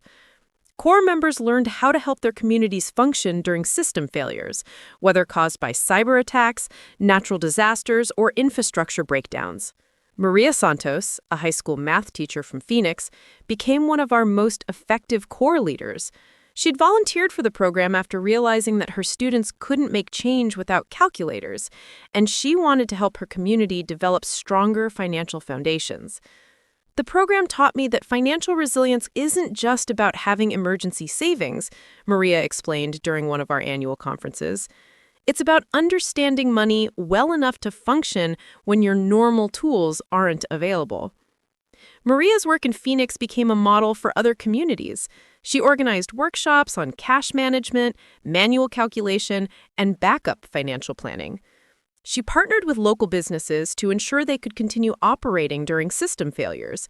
Most importantly, she helped her community understand that preparing for technological disruption wasn't paranoid or anti-technology. Technology is wonderful when it works, Maria would tell her workshop participants, but we need to be prepared for when it doesn't work because those failures are inevitable. The Community Resilience Corps grew to include over 10,000 volunteers across all 50 states. Corps members came from every demographic and profession, united by their understanding that individual preparedness contributed to national security. Dr. Robert Kim, a cardiologist from Seattle, joined the Corps after a hospital system failure nearly prevented him from accessing patient records during a cardiac emergency. He became an expert in medical backup procedures and helped healthcare facilities develop analog capabilities that could save lives during digital system failures. In medicine, we have redundant systems for everything critical, Dr. Kim explained. If a patient's heart stops, we don't rely on a single device or procedure. We have multiple approaches because lives depend on our ability to adapt when our first option fails. His perspective influenced how we approached resilience training in other industries. The principle of redundancy that guided medical practice became a cornerstone of our national resilience strategy. My speaking engagements now took me to international conferences where I shared American lessons about economic resilience with allies facing similar vulnerabilities. The story of the payment crisis and its aftermath had become a case study taught in business schools and military academies around the world. During a NATO cybersecurity summit in Brussels, I met Colonel Elena Petrova, a Russian intelligence analyst who had defected to the West several years earlier. Our conversation revealed disturbing details about the scope of economic warfare operations targeting democratic societies. Miss Walsh, the operation that used your consulting practice was small compared to what my former colleagues are planning, she told me during a private briefing. They see economic disruption as more effective than military action because it creates social instability without triggering traditional defense responses. Colonel Petrov's intelligence helped us understand that the payment crisis had been a prototype for larger attacks planned against multiple countries. The goal wasn't just to gather intelligence, but to develop capabilities for causing economic chaos that could destabilize entire societies. They study American psychology very carefully, she explained. They understand that Americans will tolerate significant inconvenience if they believe it's temporary, but they become dangerous when they feel their economic security is permanently threatened. This intelligence shaped how we designed resilience programs. Instead of just preparing for temporary system failures, we needed to help communities maintain stability during prolonged economic disruption. The work was challenging and often sobering, but it was also deeply rewarding. I was part of efforts to protect American prosperity and security in ways I'd never imagined possible. The skills that had once made me an object of ridicule had become tools for serving my country at the highest levels. 3 years after the Senate hearing, I was invited to speak at my old high school in Portland for their career day. Standing in the auditorium where I'd graduated 40 years earlier, I looked out at teenagers who had grown up entirely in the digital age. "How many of you have ever paid for something with cash?" I asked. About half the students raised their hands, fewer than I had expected. "How many of you could calculate a 20% tip without using your phone?" Only a dozen hands went up in the auditorium of 300 students.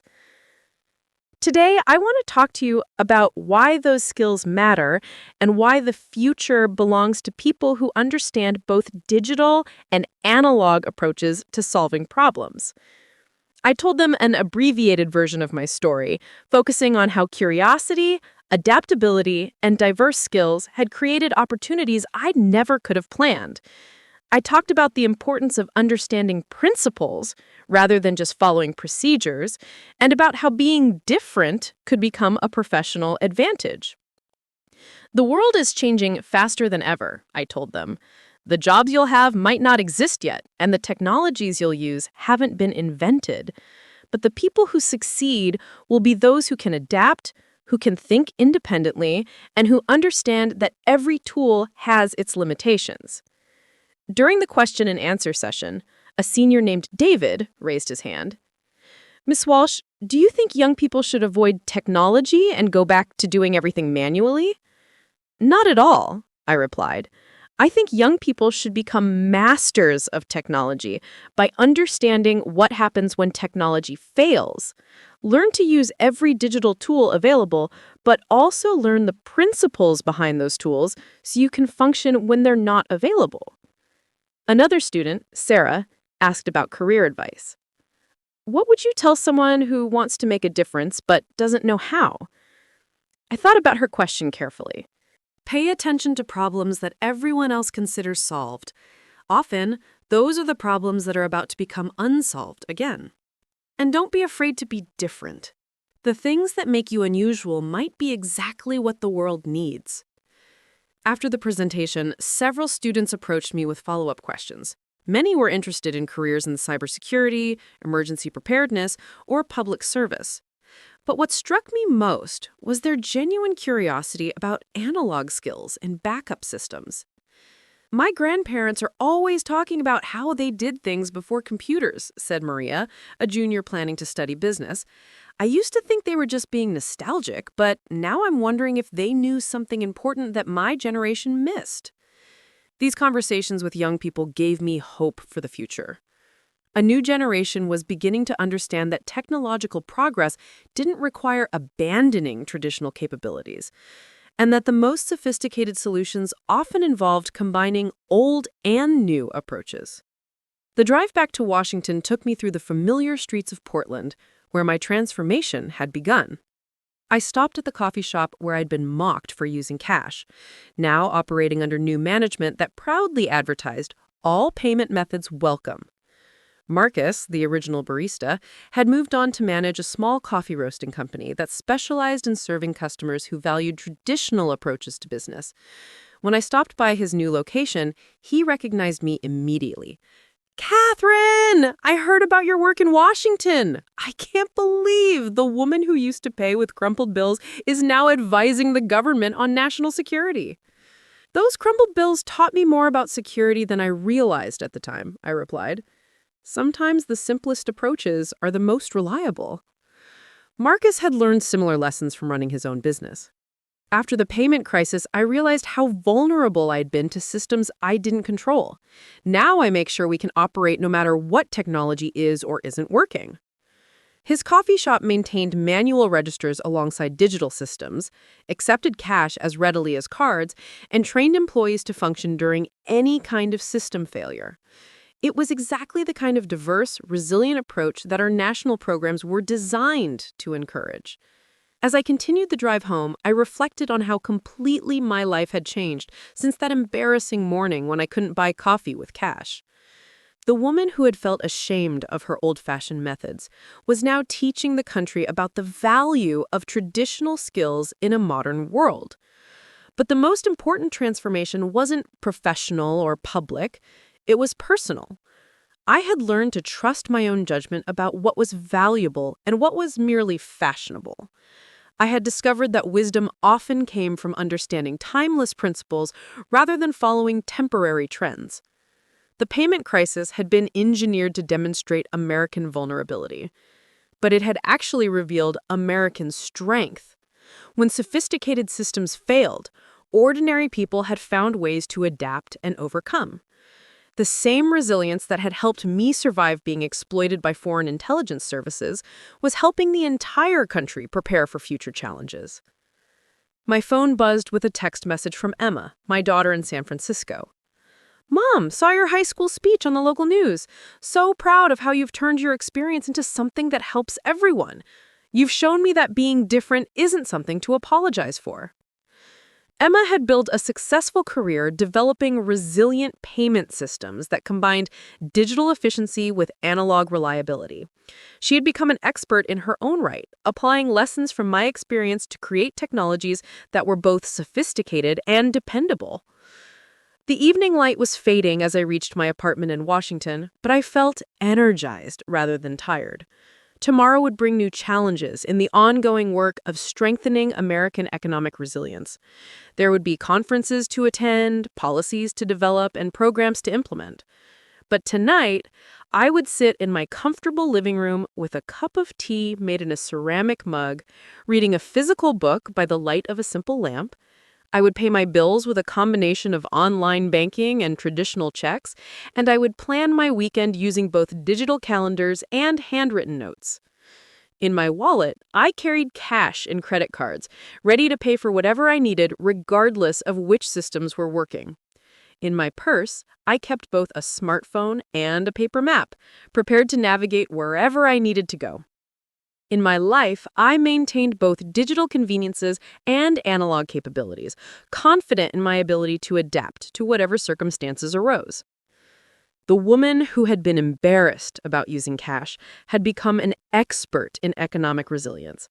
The methods that had seemed outdated had proven to be essential, and the skills that had made me different had made me valuable in ways I never could have imagined. Standing at my window, looking out at the lights of the nation's capital, I thought about all the Americans who were learning to balance efficiency with resilience, convenience with capability, and innovation with wisdom. We were building a stronger, more adaptable society that could thrive regardless of what challenges the future brought.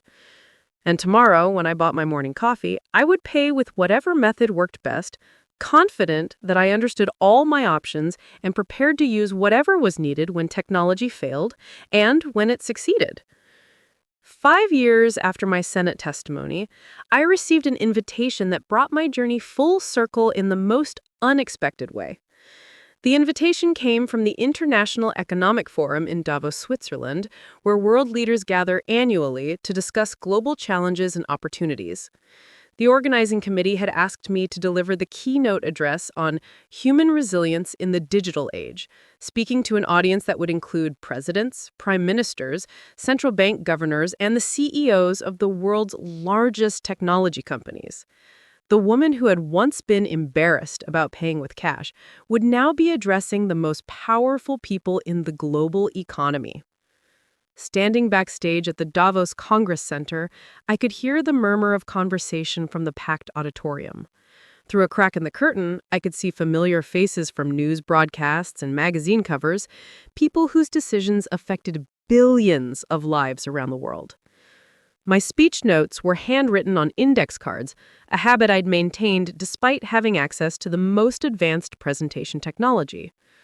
The irony wasn't lost on me that I would be speaking about the importance of analog backup systems while holding physical notes to an audience that probably hadn't written anything by hand in years. Ladies and gentlemen, distinguished delegates, please welcome Catherine Walsh, Deputy Director of the United States National Center for Economic Resilience. The applause was polite but reserved as I walked to the podium. I could sense the skepticism in the audience. These were people who had built fortunes and political careers by embracing technological innovation. They weren't expecting to be lectured about the value of old-fashioned methods by someone they probably saw as a bureaucrat from a minor government agency. 6 years ago, I was a middle-aged marketing executive who couldn't buy coffee because I insisted on paying with cash. The barista couldn't process my transaction, other customers mocked my payment method, and I felt deeply embarrassed about being so out of touch with modern life. I could see puzzled expressions in the front rows. This wasn't the kind of opening they'd expected from a keynote speaker at the world's most prestigious economic forum. That embarrassing morning changed my life in ways I never could have imagined. It led me to discover that the same technological dependence that made me seem foolish in a coffee shop had created vulnerabilities that threatened the security and stability of entire nations. Over the next 45 minutes, I told the story of how a payment crisis had revealed the fragility of digital infrastructure, how foreign intelligence services had exploited that fragility for espionage purposes, and how the lessons learned had shaped American policy on economic resilience. But more importantly, I challenged the audience to reconsider their assumptions about the relationship between technological progress and human capability. We have created a world where convenience is often confused with progress, where efficiency is mistaken for resilience, and where innovation is assumed to be inherently better than tradition. But true strength comes from diversity of capabilities, not from dependence on any single approach. I shared examples from our national resilience programs, describing how communities had become stronger by combining digital innovation with analog backup systems, how businesses had become more competitive by training employees in both technological and traditional skills, and how individuals had gained confidence by understanding principles rather than just following procedures. The future belongs not to those who choose between old and new, but to those who understand how to use both appropriately. A bank teller who knows both computer systems and manual calculation is more valuable than one who knows only technology. A community that maintains both digital networks and analog communication methods is more resilient than one that depends entirely on either approach. The audience's body language shifted as I spoke. The initial skepticism gave way to thoughtful attention, then to genuine engagement. These were people who understood strategic thinking and risk management, even if they approached those challenges from different perspectives than I did. During the question and answer session, Christine Lagarde, president of the European Central Bank, asked about the implications for monetary policy. Ms. Walsh, your analysis suggests that central banks should consider the resilience implications of digital currency initiatives. How do we balance innovation with stability? The key is maintaining optionality, I replied. Digital currencies offer tremendous advantages in terms of efficiency and inclusion, but they also create new vulnerabilities. The most resilient monetary systems will be those that preserve multiple forms of value storage and exchange, ensuring that no single point of failure can paralyze economic activity. Klaus Schwab, founder of the World Economic Forum, posed a broader question about social implications. Your experience suggests that technological advancement can create social fragility in unexpected ways. How do we ensure that innovation strengthens rather than weakens human capabilities? We need to change how we think about the relationship between humans and technology. Instead of seeing technology as a replacement for human skills, we should see it as a complement to human capabilities. The goal shouldn't be to eliminate human involvement in critical processes, but to enhance human effectiveness while maintaining human agency. The response to my speech exceeded all expectations. Over the following days, I met with delegations from dozens of countries interested in implementing similar resilience programs. Technology executives sought advice on building more robust systems. Financial leaders asked about incorporating resilience considerations into their strategic planning. But the most meaningful conversation came from an unexpected source. Angela Merkel, the former German chancellor, who was attending as a private citizen, approached me after my speech with a personal story. Ms. Walsh, your presentation reminded me of my childhood in East Germany. We learned to be resourceful because we couldn't rely on systems to work consistently. When the Berlin Wall fell and we gained access to Western technology, many people forgot those skills, but the wisest among us maintained both capabilities.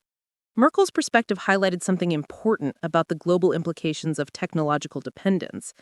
Countries that had experienced system failures or economic disruption often had populations that were naturally more resilient. But prosperity and technological advancement could erode that resilience over time if people weren't deliberate about maintaining diverse capabilities. In Germany, we're beginning to see some of the vulnerabilities you describe, Merkel continued. Young people who have grown up with smartphones and digital payments sometimes struggle with basic tasks when technology fails. We need to find ways to preserve human capabilities while embracing technological progress. This conversation led to an invitation to consult with the European Union on developing continent-wide resilience standards. The work would involve traveling to Brussels quarterly to advise on policies that would strengthen European economic security while maintaining competitiveness in global markets. The opportunity represented a new chapter in my career, but it also raised personal questions about the direction of my life.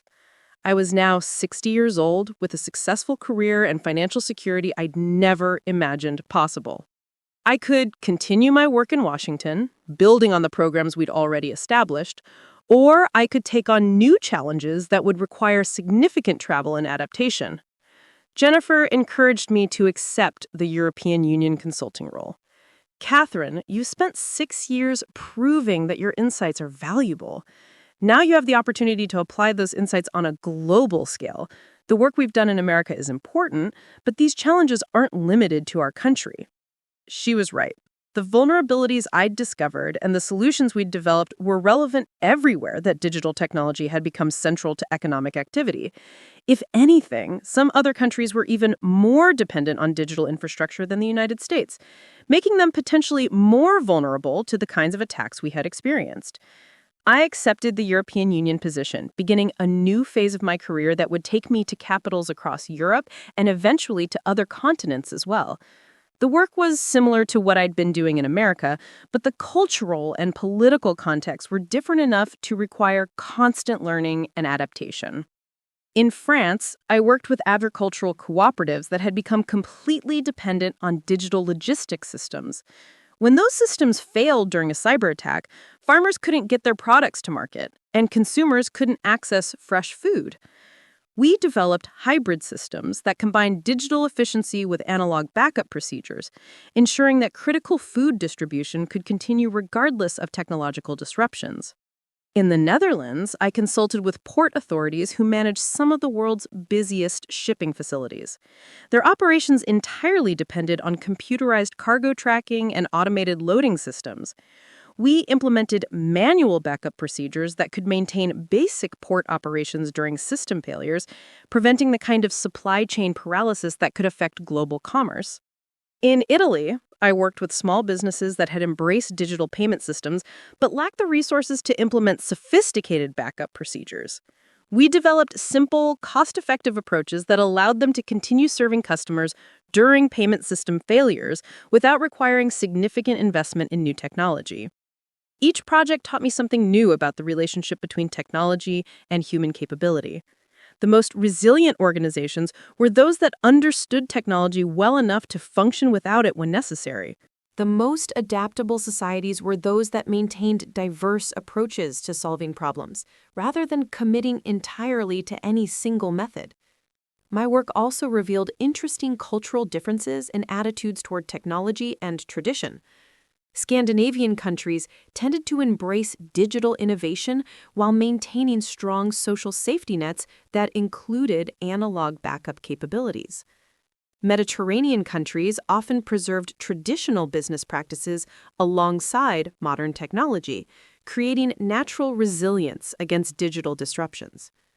But perhaps most importantly, I discovered that the lessons from my coffee shop embarrassment were universal. People everywhere had experienced moments when their dependence on technology left them feeling helpless or vulnerable. The desire for greater self-reliance and adaptability transcended national boundaries and cultural differences. During a conference in Stockholm, I met Dr. Astrid Lindgren, a Swedish economist who had been studying the social effects of cashless society initiatives.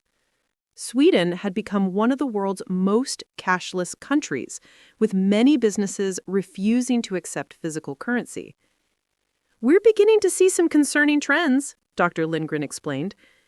"Elderly people who aren't comfortable with digital payments are being excluded from economic activity. Children who grow up without handling physical money have difficulty understanding financial concepts. And everyone becomes helpless when payment system fails, which happens more often than people realize." Dr. Lindgren's research supported what I had observed in my consulting work. Complete digitization created efficiencies, but it also created new forms of exclusion and vulnerability. The most equitable and resilient systems were those that preserved multiple ways of participating in economic activity. Our conversation led to collaboration on a research project studying payment system resilience across different countries. We compared societies with different levels of digitization and different approaches to maintaining backup capabilities. The results were striking. Countries that had maintained diverse payment ecosystems showed greater economic stability during disruptions, faster recovery from system failures, and more inclusive participation in financial services.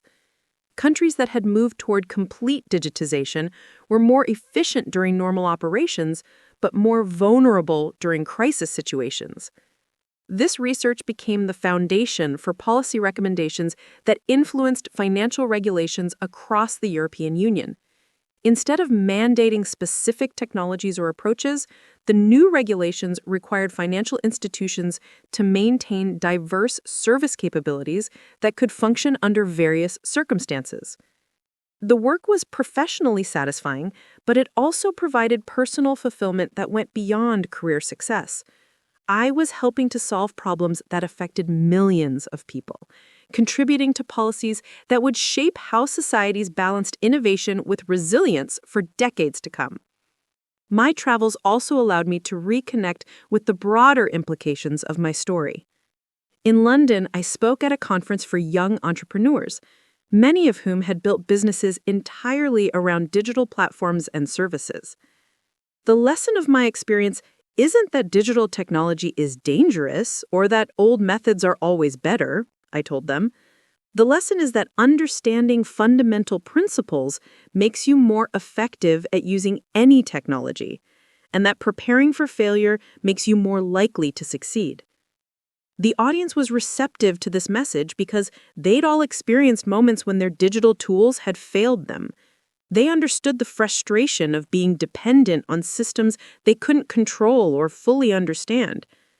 During the networking session, a young woman named Sarah approached me with a question that brought back memories of my own career struggles. Miss Walsh, I've built my entire business around a social media platform that could change its algorithms or policies at any time and destroy everything I've worked for. How do I reduce that risk without abandoning the tools that make my business possible? Her question perfectly captured the challenge facing many people in the digital economy. They needed to use technological platforms to be competitive, but dependence on those platforms created vulnerabilities that could threaten their livelihoods. The key is diversification, I told her. Build your business on multiple platforms, maintain direct relationships with your customers that don't depend on any single technology, and develop capabilities that would allow you to continue operating even if your primary tools became unavailable. Sarah's situation was different from mine in many ways, but the underlying principle was the same. Resilience came from understanding multiple approaches to achieving your goals, rather than depending entirely on any single method. As my consulting work expanded globally, I found myself thinking often about the broader implications of technological dependence and human adaptation. The coffee shop incident that had changed my life was happening to millions of people in different forms every day. People were discovering that their dependence on digital systems left them vulnerable when those systems failed. But they were also discovering that maintaining diverse capabilities made them stronger, more adaptable, and more confident in their ability to handle whatever challenges arose. The most successful individuals and organizations were those that embraced both innovation and tradition, using the best tools available while maintaining the ability to function when those tools weren't available.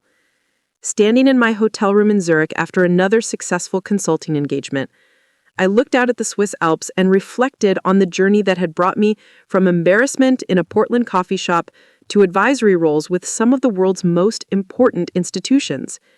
The transformation hadn't happened because I was exceptionally smart or talented. It had happened because I'd learned to value what made me different rather than apologizing for it. The skills that others had dismissed as outdated had proven to be timeless and essential.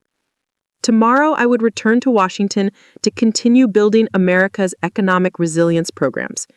Next month, I would travel to Tokyo to consult with Japanese authorities on supply chain security. Next year, I would likely take on new challenges in new countries, applying the lessons I'd learned to help societies around the world become stronger and more adaptable. But tonight, I would order room service and pay with cash. plan my next day using a handwritten schedule, and read a physical book by the light of a bedside lamp.